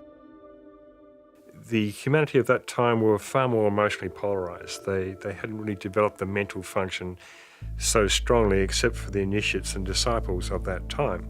Of course, we're told that the Krishna and the Buddha were initiated in a particular ashram during Atlantean times, and they were the foremost, they were the cream of the crop, they were the foremost initiates of that time. This particular evolution of a certain percentage of disciples from the Atlantean time also forced this cleavage between light and matter, you see. And it represented, in terms of looking at the whole chain or globe period from the greater perspective, the deepest incarnation into matter for the planetary logos at that time. So it was a huge planetary crisis and a kind of initiation of sorts for the planetary logos. Toward the middle period of the Atlantean civilization, in the fourth branch race, fourth subrace of this fourth root race, or 444, about 4 million years ago, emerged a great crisis caused by the abuses of selfishness and materialism. The watching guides of the race who walked amongst humanity and who were leaders and kings of nations had to draw a line, declaring, "This is the way of light. There is the way of darkness. Humanity, make your choice." This ultimatum precipitated the Atlantean conflict, as told in the Hindu epic, the Mahabharata. It represented the deepest point of incarnation into matter for our Earth deity.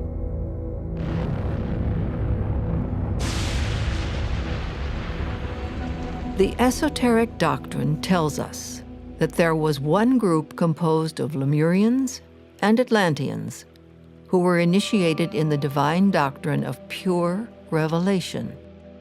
Yet there was another group who inhabited the lost Atlantis and were born with a sight which embraced all hidden things and was independent of both distance and material obstacle. Their sight was unlimited, and they knew all things at once. They were natural-born mediums who neither struggled nor suffered to obtain their knowledge, nor did they acquire it at the price of any sacrifice. The first group walked in the path of their divine instructors, acquiring their knowledge by degrees, learning at the same time to discern the evil from the good. The second group blindly followed the insinuations of the great and invisible king Thivatat, who had neither learned nor acquired knowledge. Thus, under the evil insinuations of this king, the Atlantean race became a nation of wicked magicians.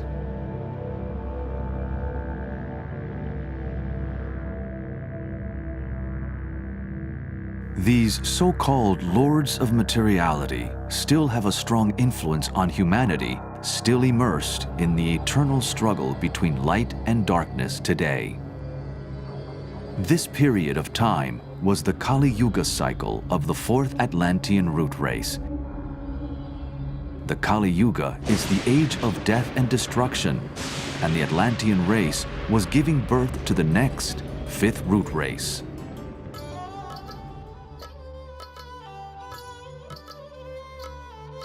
It was the period of the fourth branch race, of the fourth subrace, of the fourth root race, or 444, rapidly approaching the fifth branch race, which would be the seed for this fifth root race. Thus, 444 became 445.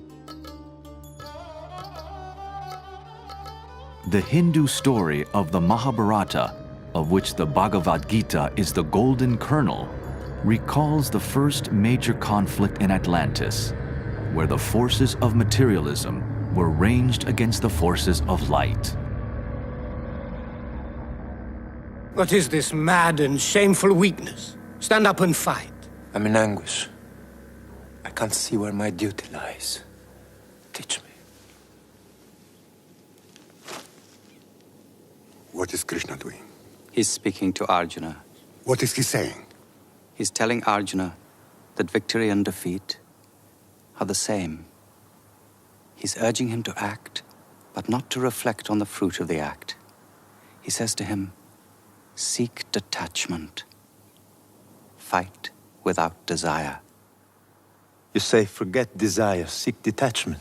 Yet you urge me to battle, to massacre. Your words are ambiguous. I am confused. Krishna tells him, don't withdraw into solitude. Renunciation is not enough. You must act, yet action mustn't dominate you. The sons of King Pandu were the emerging initiates of the next race. Arjuna is one of the well-known characters who worked closely with Krishna.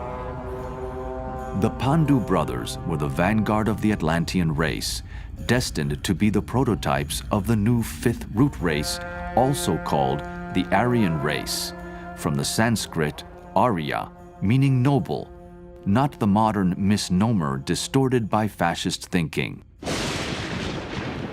4 million years ago, the Kali Yuga age of death and destruction was in progress in the fourth root race, whilst an overlapping Satya Yuga, or Golden Age, was starting for the fifth root race.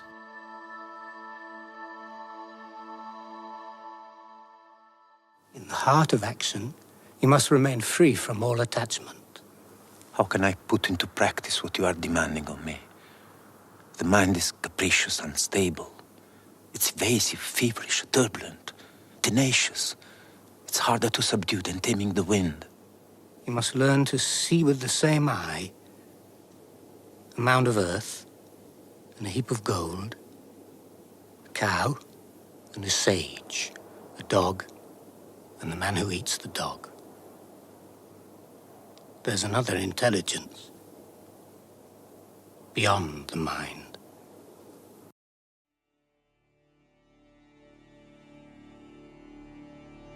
This table shows us that the period of 3102 BC was the start of the Kali Yuga for the 5th root race. And this cycle will continue for another 427,000 years. This date has been one of the problems that have caused major misunderstandings for Western scholars and Hindu pundits, who have incorrectly dated the Mahabharata based upon a limited Western viewpoint, strongly influenced by the Christian timeline of history.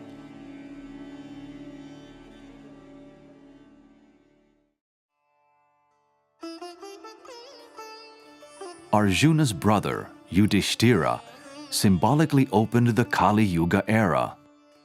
He was an actual king who lived in 3102 years BC, but his name is associated with the Great Deluge at the time of the first sinking of Atlantis, around 4 million years ago, just after the finish of the Great War. Hence the confusion, as the esoteric teachings that are woven into the religious traditions are full of blinds and veils to protect the teaching from the profane.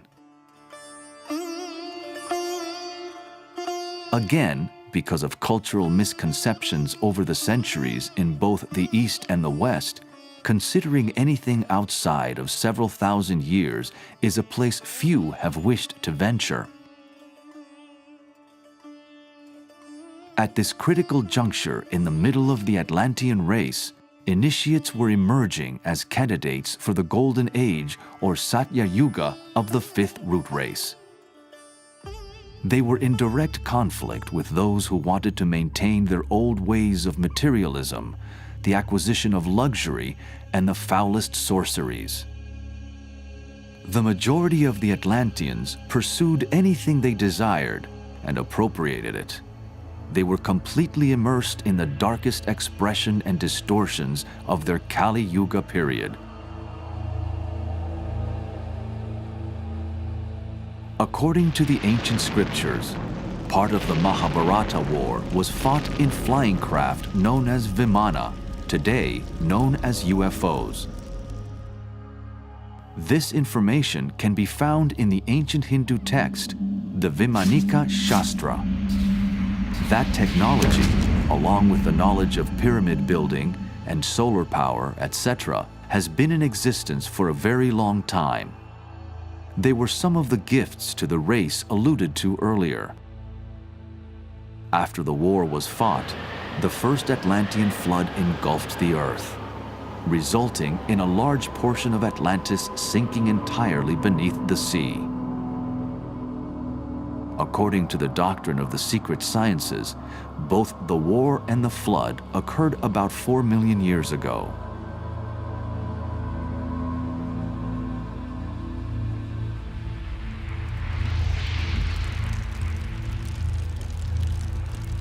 Following the crisis of individualization in Lemurian times, this war and flood was the second great crisis in the history of humanity, corresponding to the second release of energy from Shambhala, the home of Sanat Kumara, Lord of the world.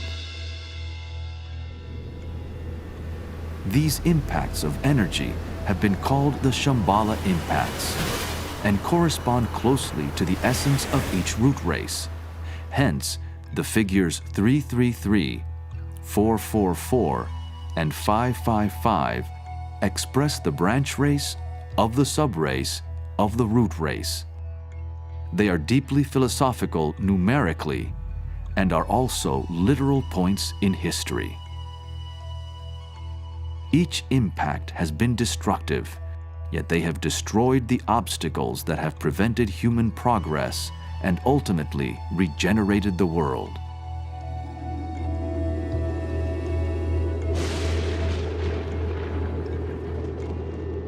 Whenever the history of the universal flood is told, the story of Noah is not very far away. No matter what tradition, or by what name he is called, Nuha in the Hindu tradition, or Noki in the Andean civilizations, Noah's story is allegorical, deeply symbolic, and literal.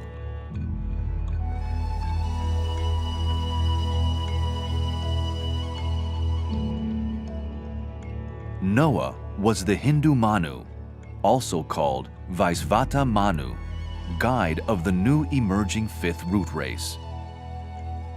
Manus are highly evolved beings who set the archetype and destiny for a race. The Manu Noah's reign spanned the interim period between the destruction of the fourth Atlantean root race and the emerging fifth root race. The story of the animals boarding the ark 2 by 2 is literal, no doubt, but also an allegory for the scattered remnants of humanity. They were so recalcitrant in their old ways that, in the words of one adept, they were salvaged in spite of themselves. So in light of these 10 Hindu Manus and their Jewish patriarch equivalents, we can consider Noah as the 10th patriarch, who is equivalent to the Hindu Vaivasvata Manu. And we have stories in the Bible and in many other traditions around the world in different mythologies of this being who built a large ark and collected animals 2 by 2 and sailed around the world and rescued them. This is the story of the great flood of Atlantis that engulfed most of the planet and only left the mountaintops existent with a few survivors on them. And so the story of Noah's Ark is an allegory for humans being collected, possibly animals too.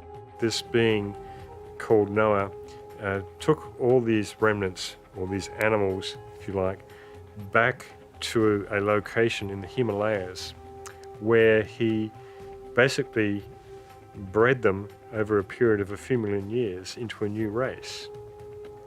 And then when the time was ripe, about 1 million years ago, this race was released down into India as the first sub-race of the fifth root race. And that was their Satyuga, that was the golden age of the Hindu race, where there was a very high type of civilization, a very high consciousness driving it as well. So you see this same kind of legend in South America where he's called Nuak, and the same type of story where he rescued the remnants of humanity. And in fact, if you look at the indigenous people, the Aymara people in Peru, you see that they are identical to the Tibetans. And it's quite likely that this Nuak individual took people from South America to a place in the Himalayas.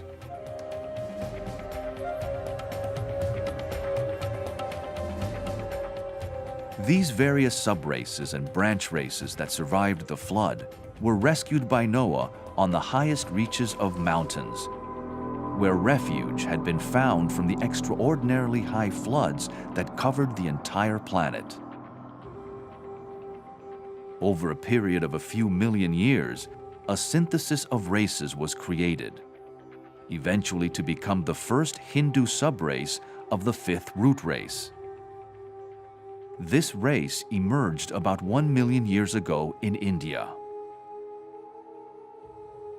Again, incredulous viewers may find their traditional interpretation of history challenged by the wide disparity in time between the currently accepted date of 2,500 years BC for the Hindu civilization and 1 million years. There were 3 more Atlantean floods up until relatively recently.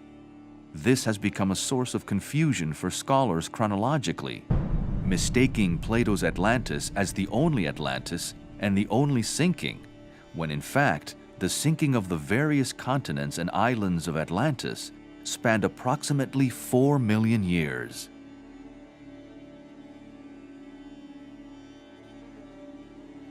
This table depicts the subraces that have emerged during the fifth root race.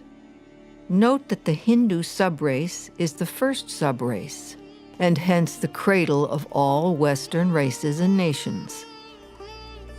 It was in the Golden Age, or Satya Yuga of India 1 million years ago, that the highest possible types of humanity incarnated as divine exemplaries of what the race could be.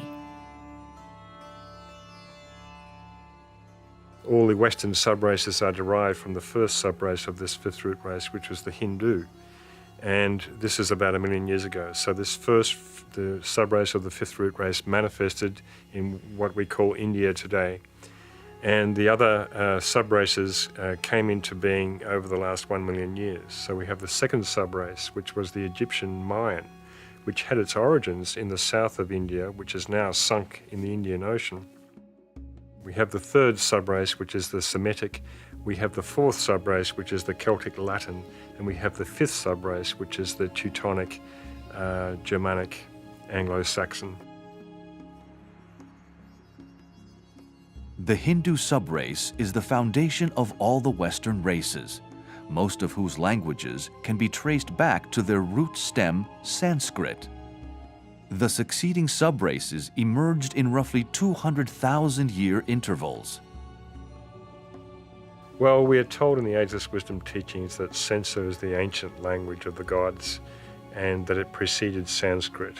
And Sanskrit, of course, is the ancient language of the Hindus, so Sansa has to be older, at least older than 1 million years, and was probably the main language of the adepts during Atlantean times. It's a symbolic language, and it is there, still exists in the ethers for us to tap into if we so choose.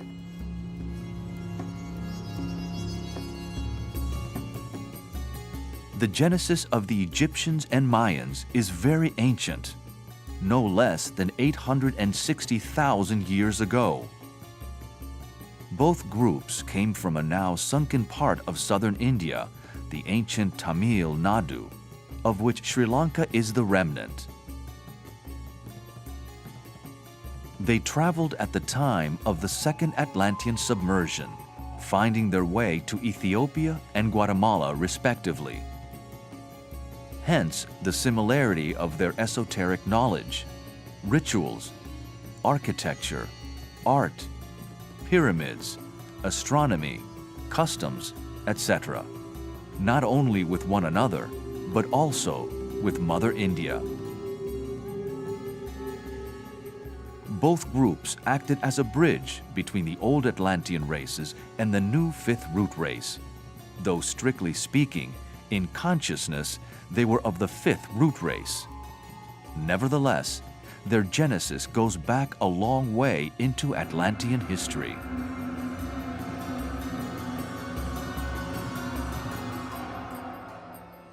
The second great deluge happened around about 860,000 years ago, which was the start of the second subrace of the fifth root race. The Egyptians went to what is now known as Ethiopia and gradually worked their way down the Nile over hundreds of thousands of years, and the Mayans went further to Guatemala. And again, we have these language keys to tracing these civilizations. For instance, there are many words used in the Mayan language which resemble words in the language of Sri Lanka. So these are very important keys to tracing civilizations and their cross-fertilization with one another.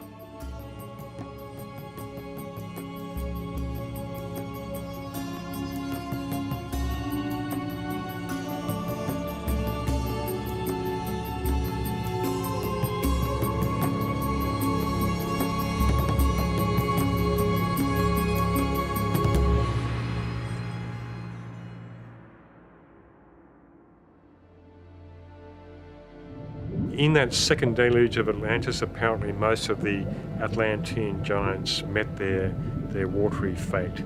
They were wiped off the face of the earth, and a lot of these giants had great magical powers and wreaked a lot of destruction over a long period of time. The third deluge happened around about 270,000 years ago, and the fourth and final deluge of Atlantis happened with the sinking of Poseidonus, the last island that remained just out of the so-called Pillars of Hercules near the Mediterranean. And this last sinking of the cycles occurred around about 13,000 years ago.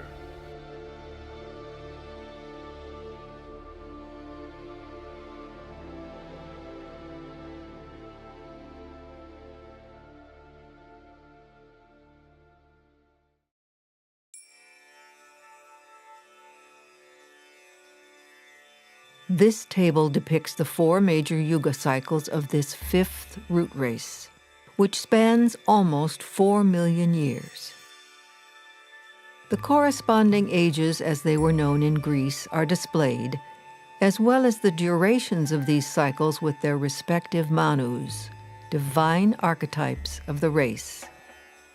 Note the being called Asura Maya, intimately associated with the Mayans, and source of the most hidden knowledge regarding astronomy, astrology, and cycles.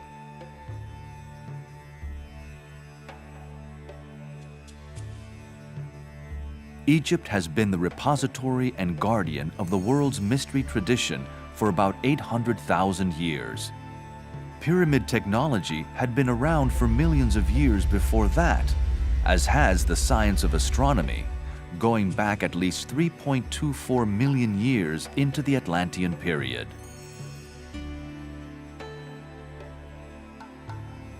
The astronomical records of universal history are said to have had their beginnings in the 3rd subrace of the 4th root race, or the Atlanteans. Ancient knowledge demonstrates that even since the time of the regular establishment of the zodiacal calculations in Egypt, the poles have been thrice inverted. Occult lore states that the poles are inverted every 1,080,000 years. Likewise, other popular subjects of researchers have invaluable clues, such as Stonehenge.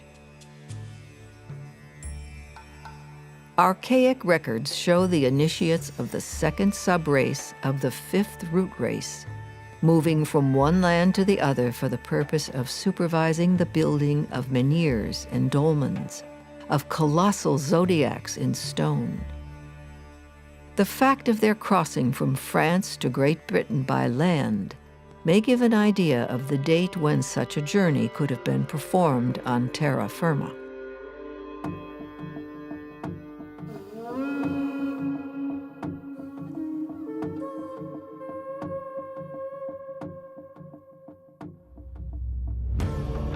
Hence, Stonehenge and many other constructions in Europe are much more ancient than hitherto speculated, up to 860,000 years old. Note also that these enormous structures were erected partly through the brute strength of the giants of that race. Had there been no giants to move about such colossal rocks, there could never have been a Stonehenge, a Karnak in Brittany, France, and other such cyclopean sculptures. If there had not been such a thing as magic, there could never have been so many witnesses to oracular and speaking stones. Magic here also refers to the utilization of the science of sound to erect those structures. In the near future, there will be seen the reappearance of the faculty of the Lemurians and early Atlanteans to raise great masses, this time on a higher turn of the evolutionary spiral.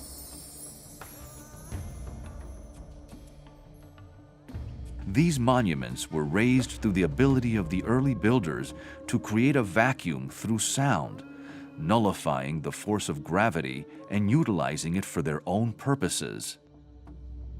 This fact is elsewhere corroborated in many parts of the world, where stories abound of priests who used mantrams or harmonious chants to raise huge weights effortlessly. Likewise, the power of sound was used to destroy. In the Christian Bible is the tale of Jericho, a story that has descended to us from Atlantean times.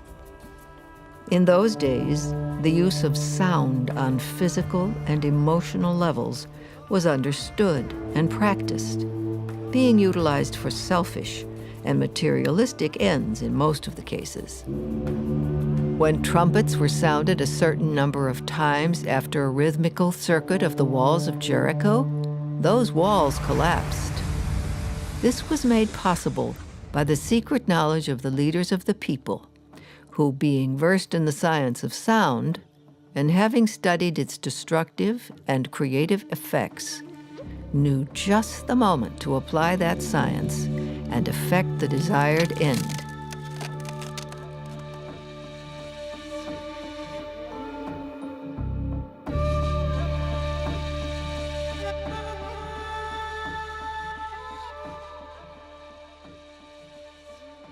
Megalithic sites are very important for tracing the hidden history of humanity and all the civilizations that have come and gone. And this is because they tell us, they speak to us about the past, about the consciousness that designed the various temples and buildings and pyramids and so forth. We can find ruins that are not so sophisticated, reflecting the consciousness of that particular civilization, and we can find ruins that are incredibly sophisticated and reflect a high consciousness which was driving that civilization at that time. The fact that we have many ruins on top of each other over many, many millions of years makes it very confusing to discern which civilization came first and which was older than the other. And so the Hidden History of Humanity project is about establishing or re-establishing the correct chronology for human evolution, because this human evolution is essentially the story of the human soul and the unfoldment of consciousness since that period back in Lemuria 21.5 million years ago, when individualization occurred.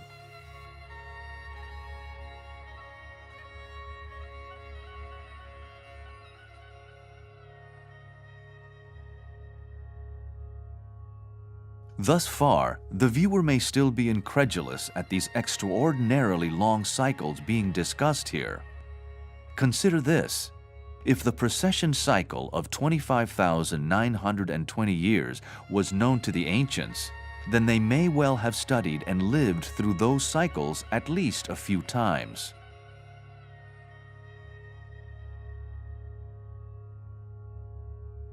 Pliny, the ancient Roman historian, writes that Epigenes attested to the fact that the Chaldeans preserved astral observations in inscriptions upon brick tiles, extending to a period of 720,000 years. Cicero, the Roman statesman and philosopher, somewhat indignantly relates the Babylonian priests' assertion that they had preserved upon monuments observations extending back 470,000 years. The Neoplatonist philosopher Simplicius, who lived in the 6th century AD, wrote that the Egyptians had kept astronomical observations and records for the past 630,000 years.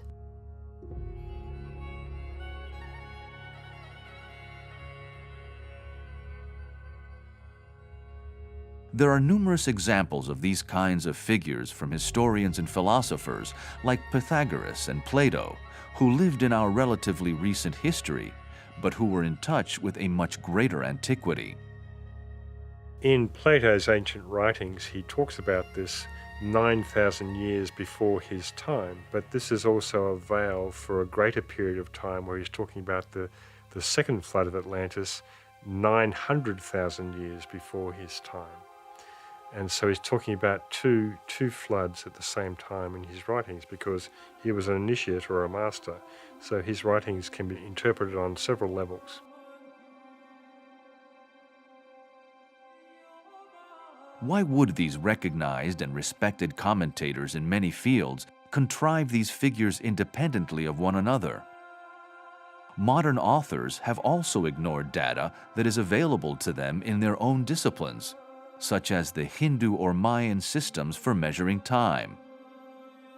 As Wendell Phillips once said, we have a pitying estimate for the narrowness, ignorance, and darkness of the bygone ages.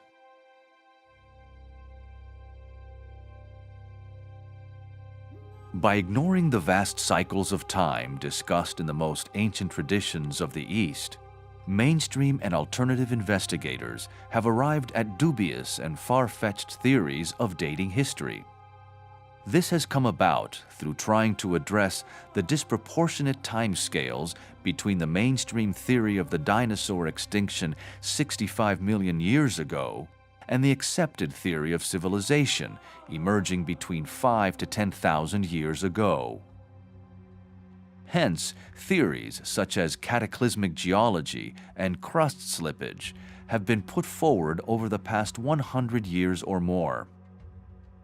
Cataclysmic geology states that the geological timescale has been compressed by cataclysmic events, giving only several thousand years duration instead of the actual millions of years figures.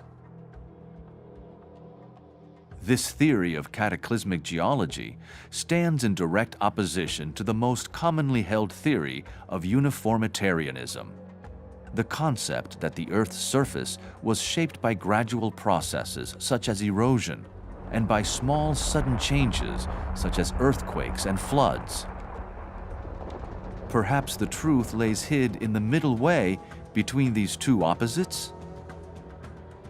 Cataclysms come around regularly and cyclically through the rounds, the Manvantaras, the Yugas, and they come destroying with fire or with water or with wind, and they're created by cyclic events that are associated with the sun and the moon's gravitational pull on the Earth, and no doubt other factors. Geological cataclysms have come and gone for millennia, shaping the evolution of the Earth. Another middle way solution on the theme of chronology is that infant humanity emerged 20 million years ago, close to the dinosaur extinction. This is verified by teachings of the ageless wisdom. In concurrence with this alternative chronology is the esoteric doctrines dating of the Cretaceous period at 16 million years ago, bringing discoveries such as fossilized human footprints in Cretaceous rocks into more reasonable contention. In crust slippage theory, the entire outer shell of the Earth moves approximately 2,000 miles like the loose skin of an orange. This theory was based upon the idea of continental drift that posits the existence of an ancient supercontinent called Pangaea or Gondwana land, where all current continents were joined together, gradually drifting apart. The ageless wisdom does not concur with these theories, but asks fair-minded investigators to consider that far older continents may lay hid beneath the ocean floor, whose strata have never been geologically explored. In relation to the cataclysms that occur on the planet, the continents break up and sink, or they are raised from the ocean floor. And this is counter to the current scientific theory of Gondwana land, where we see this one supercontinent, all the continents joined together, then gradually through continental drift, drifting apart and creating the current position of the continents on the planet. Esoterically, this is not so. The continents actually sunk beneath into the Earth's crust and are raised again from the Earth's crust. So as we transition from this fifth root race to the sixth root race, we will see these continents re-emerging from the Earth's crust again and being raised up out of the ocean and creating new continents while other continents sink. Like Lemuria and Atlantis, today's continents have several times been submerged and then reappeared, bearing new groups of humanity and civilizations. Ancient earthquakes, floods, and volcanic eruptions caused continents to sink, just as future geological upheavals will cause those same continents again to disappear and re-emerge. But in the latter's case, not identical to their old forms. The one causal factor that has always been behind these periodical renovations of the Earth has been the varied rotation of the Earth on its axis, caused by the magnetic pull of the Sun and Moon. This has led to decreased velocity of rotation, causing the waters to flow toward the polar lands, submerging them, whilst new lands arise in the middle equatorial regions. Hence, these periodic solar and lunar influences flatten the globe around the equator, making it go down in some places and swell up in others. The swelling runs toward the extremities of the poles, hence new lands arise and old ones are sucked under. Related to the phenomenon of decreased axial rotation are periodic tilts of the Earth's axis that bring on ice ages and floods, creating exterminations of civilizations, flora, and fauna. These are not random occurrences, but as described in the science of cycles, follow a universal pattern that acts at the appointed time in strict accordance and harmony with karmic law.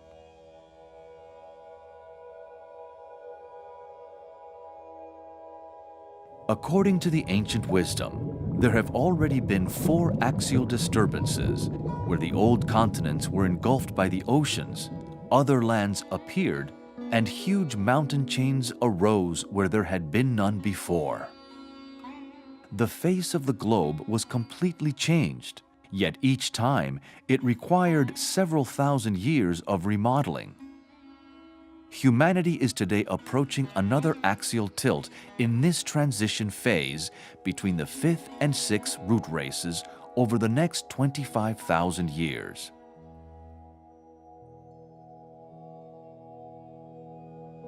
The esoteric doctrine states that another cause of Earth changes belongs to a grand cycle of 1,080,000 years where the planet is subjected to a complete physical revolution, resulting in the poles exchanging places. Today, the Earth is witness to the ending of one of these cycles that will bring on these changes. During this cycle, the poles slowly move toward the equator, whilst the tropical regions with their prolific flora and fauna move toward the poles. This is the reason why there is fossil evidence of tropical plants having existed where the freezing tundra regions are today. At the end of this approximately 1 million year cycle, changes in climate are accompanied by earthquakes and other disturbances, taking about 25,000 years to complete. Today, the magnetic North Pole is moving faster than at any time in human history, currently relocating towards Russia at a rate of about 40 miles a year. Hence, as the magnetic shift and eventual reversal of the poles continues, the physical reversal or flip of the poles will take place at axis tilting intervals in the next 25,000 years. This period will usher in the 6th root race.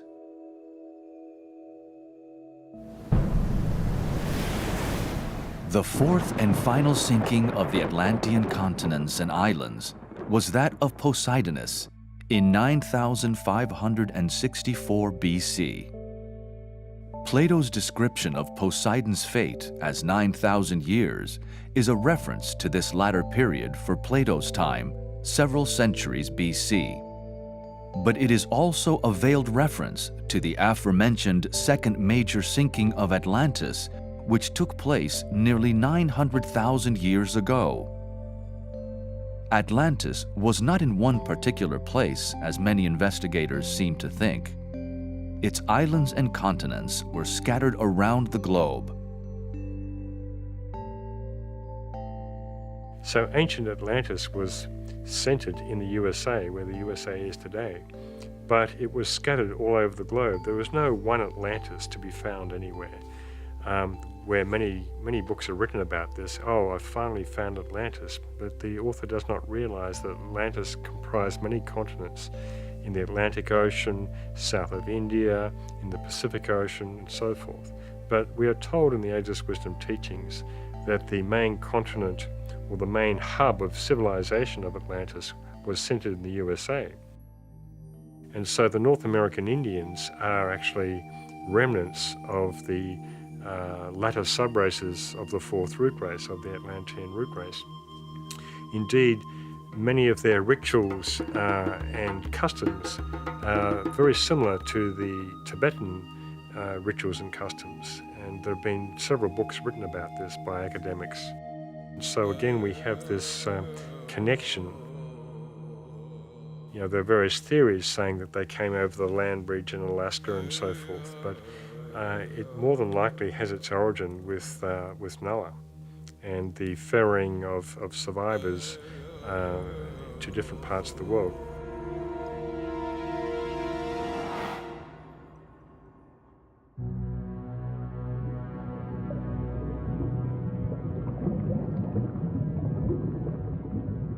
The Atlantis 900,000 years ago was a very large island continent, now sunk in the Atlantic Ocean. Plato's description of an Atlantean city was a generic blueprint for many Atlantean cities, the remains of which have been discovered in several locations in South America and elsewhere. And so the subraces of the fifth root race evolved over the past 1 million years, warring incessantly with the remaining subraces of the Atlanteans.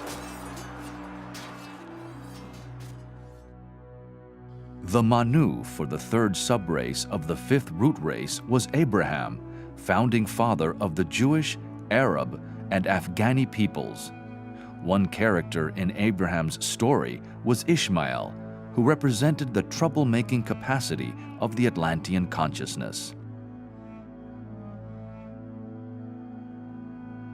Note that the three major root races elapsed thus far, and the crises of humanity are reflected in the numerals 333, 444, and 555, depicting branch race, subrace, and root race.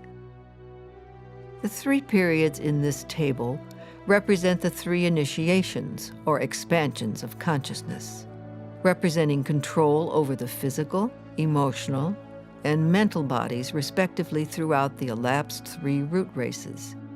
They also represent three releases of intense spiritual power from the crown chakra of the world, Shambhala.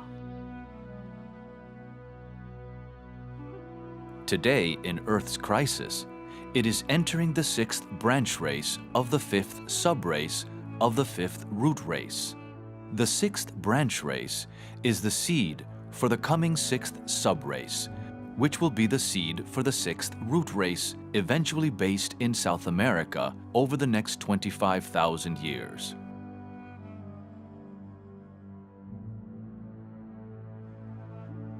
The United States is playing a critical role as a bridge between the last subraces of the fifth root race and the beginnings of the sixth root race, initially based in Brazil. So in the USA, we have a melting pot of races. We have black, white, brown, yellow, you name it, and it's creating a new blend color-wise, and where they say everyone will be brown eventually, and this will be probably the case in the sixth root race as it emerges in the next 25,000 years in South America. But I'm sure there'll be certain ethnic types who will retain their particular archetypal colors and DNA and so forth. But essentially we're looking at the sixth root race as being a blend of all of humanity that has ever been. And this is a revolutionary idea because it's never happened before in the history of the planet.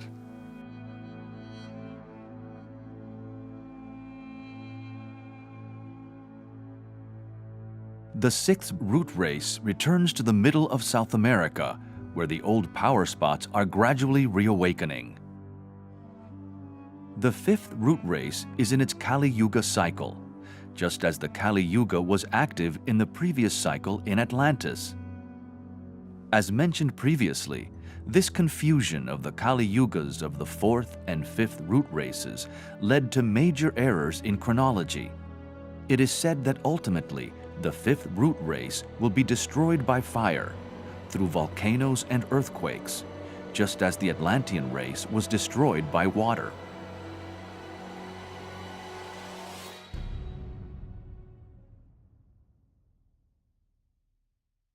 Humanity today finds itself going into the sixth root race from the fifth root race. And we find ourselves in a similar position as we did back in Atlantean times when humanity was transitioning from the fourth root race to the fifth root race. And humanity had to make a choice at that time whether to follow the way of light or to stay with the way of materialism. And this brought on the Great War at that time. And we find ourselves in a similar position today as we move into the sixth root race and with all the same type of challenges for humanity to discern.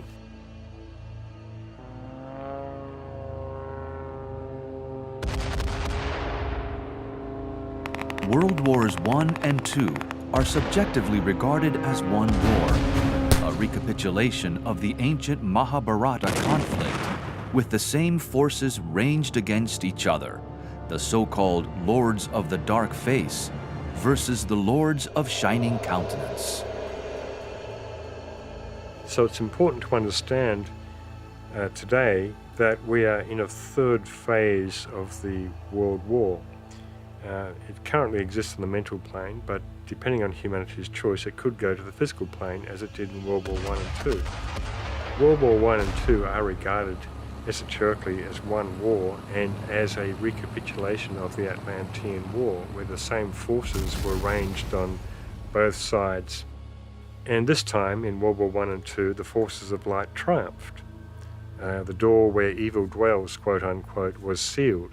But in the last 70 years since World War II, that door has drifted ajar somewhat, and the forces of materialism have refined and consolidated their position even more. So now we have this third phase of the World War that is raging upon the mental plane in terms of the world of ideas, ideologies, and so forth.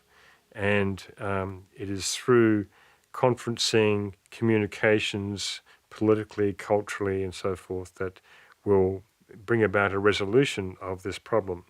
But the point of least resistance, as it always has been for humanity, is to work it out on the physical plane through sheer force. And this is a real danger at the moment because the increasing Shambhala impacts, the increasing force of Shambhala, which we are told we had the fifth impact in the year 2000, is going directly to humanity, where hitherto had been veiled or filtered by the hierarchy. So the point of least resistance for humanity when they receive this Shambhala force is to use force, is the power of the will in its lower aspect. So these are the dangers we are facing, yet the hierarchy made a calculated risk to allow this Shambhala force to go directly to humanity because it's going to help speed up evolution and accelerate evolution. This planet has fallen way behind in its evolution. It should be at the same status as Venus, we're told in the Ageless Wisdom teachings. And the reason it isn't is because of the failure of the moon chain evolution, the previous chain to this earth chain.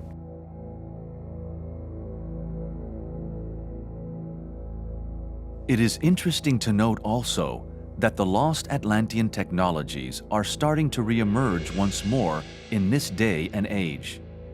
Also, since World War II, UFOs have been very prominent. Hence, the world is only just emerging from this recapitulation period.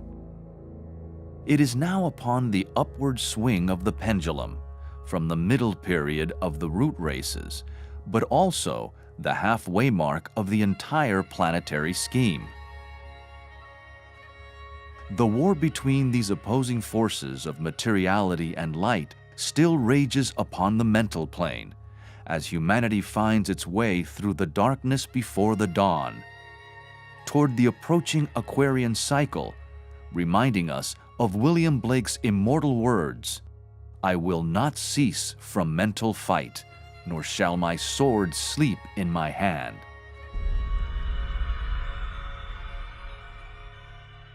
As a result of events that transpired at the end of the last World War, it is said that the great avatar known in the East as Maitreya and in the West as Christ will return again soon to walk amongst humanity. The hierarchy have planned to externalize amongst humanity once again for the first time in about 3 or 4 million years. So we are really living in extraordinary times. The forces of materialism know this, are aware of this fact, and are fighting tooth and nail to keep the status quo the way it is, so that the forces of light do not manifest. So we are really emerging from a period of control by the forces of materialism, despite the fact that many thousands of people have reached liberation since that time. But overall, the planet has been in control by those forces.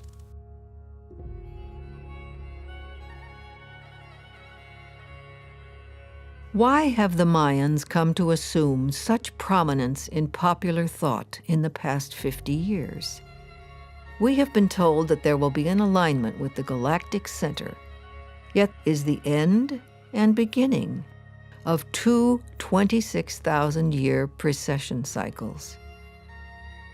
This will be taking place in Aquarius on the Greater Wheel, coinciding with the more well-known 2,160-year cycle in Aquarius on the Lesser Wheel.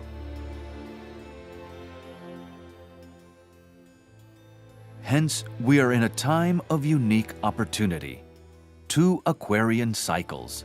A new precession cycle will take humanity into the 6th root race proper in about 25,000 years' time.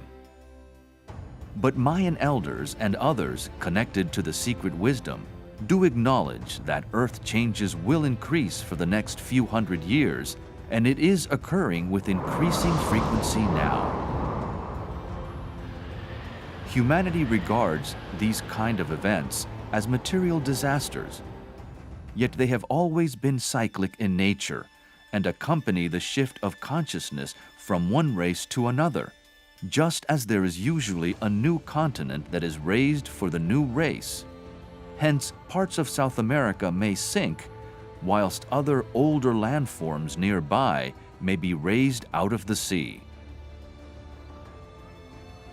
The Mayan tradition points the way to South America and its role for a reawakened Shambhala, from where the Ancient of Days or the Lord of the World will resume his watch for the 6th root race. The Mayans' ancient base in Guatemala and the consciousness that was generated there is a bridge between North America with its synthesized European consciousness and the future 6th root race in South America. For thousands of years, Central America has played the role of a great meeting place for many cultures from the Pacific and the Atlantic Oceans. Currently, the main focus for Shambhala is in one of its branches somewhere in the Gobi Desert in Mongolia, existing in invisible etheric matter. As noted earlier, the original location of Shambhala in Lemurian times was in South America, whilst another branch of Shambhala was much later connected to the Mayans in Guatemala.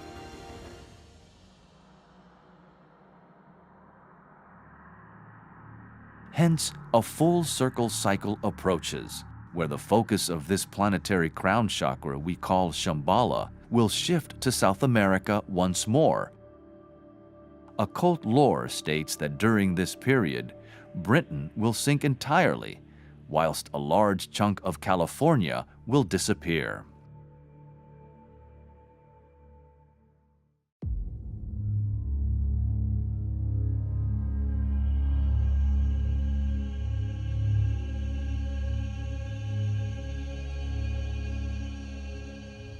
Cataclysms will occur worldwide during the next 1,000 years. Continents will be shaken. Lands will be raised and submerged, culminating in the profound material disaster which will overtake the world towards the close of the fifth root race. This will usher in the infant sixth root race. Yet all of these events happen within naturally occurring cycles.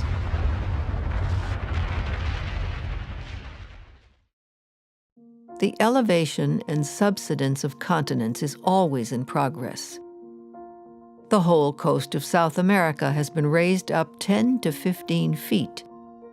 The British Islands have been 4 times sunk beneath the ocean, and subsequently raised again and peopled. Within the last 5,000 or 6,000 years, the shores of Sweden, Denmark, and Norway have risen from 200 to 600 feet. In Scotland, there are raised beaches with outlying stacks and skerries surmounting the shore, now eroded by waves.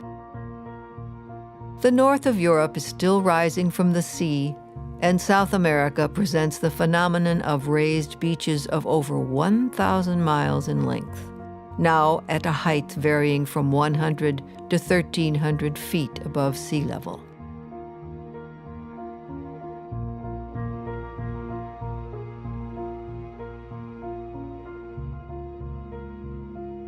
Forms, whether they are land masses or humans, come and go. But the consciousness remains and moves forward.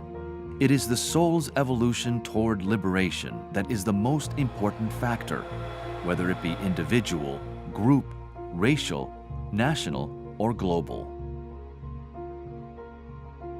The sixth root race is where the intuition will be developed and will express itself through the qualities of the heart and right human relationships.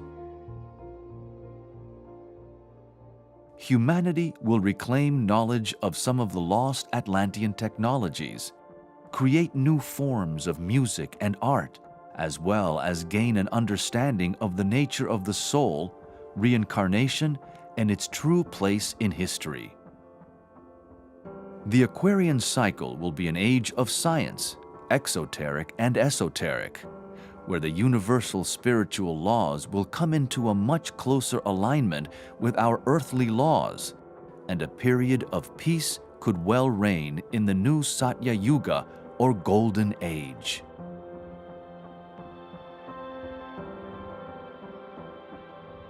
The sixth subrace represents a synthesis of all Western and Eastern races, particularly in the USA. Note in the triangle diagram that one common denominator is the energy of the second ray of love wisdom as the soul ray of Britain and the USA and the personality ray of Brazil. In the coming race, it will not only be the intuition or Buddhic consciousness that will be the evolutionary goal, but the expression of the loving heart.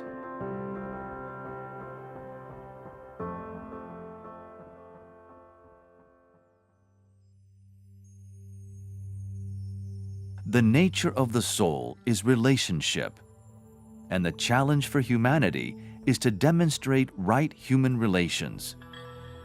It is one of the keys of the imminent Aquarian cycle.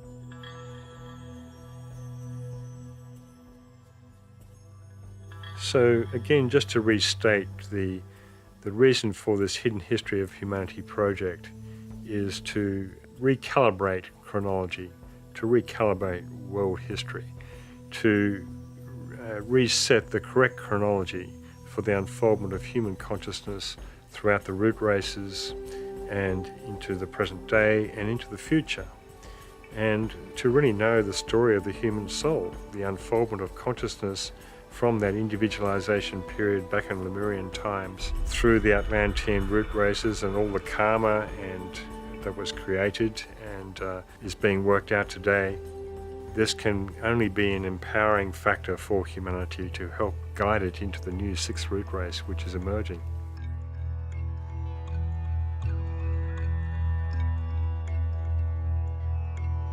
As stated in the beginning of this documentary, this first series of the Hidden History of Humanity is meant to establish a broad structure of understanding.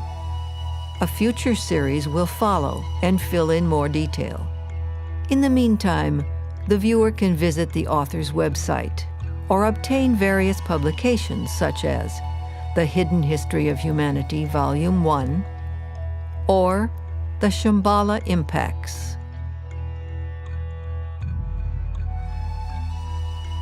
The possibility of discovering and understanding the origin of the human soul and its divine pedigree is imminent in our time. We stand before a doorway leading to planetary illumination upon the greatest mysteries of life, the hidden history of humanity.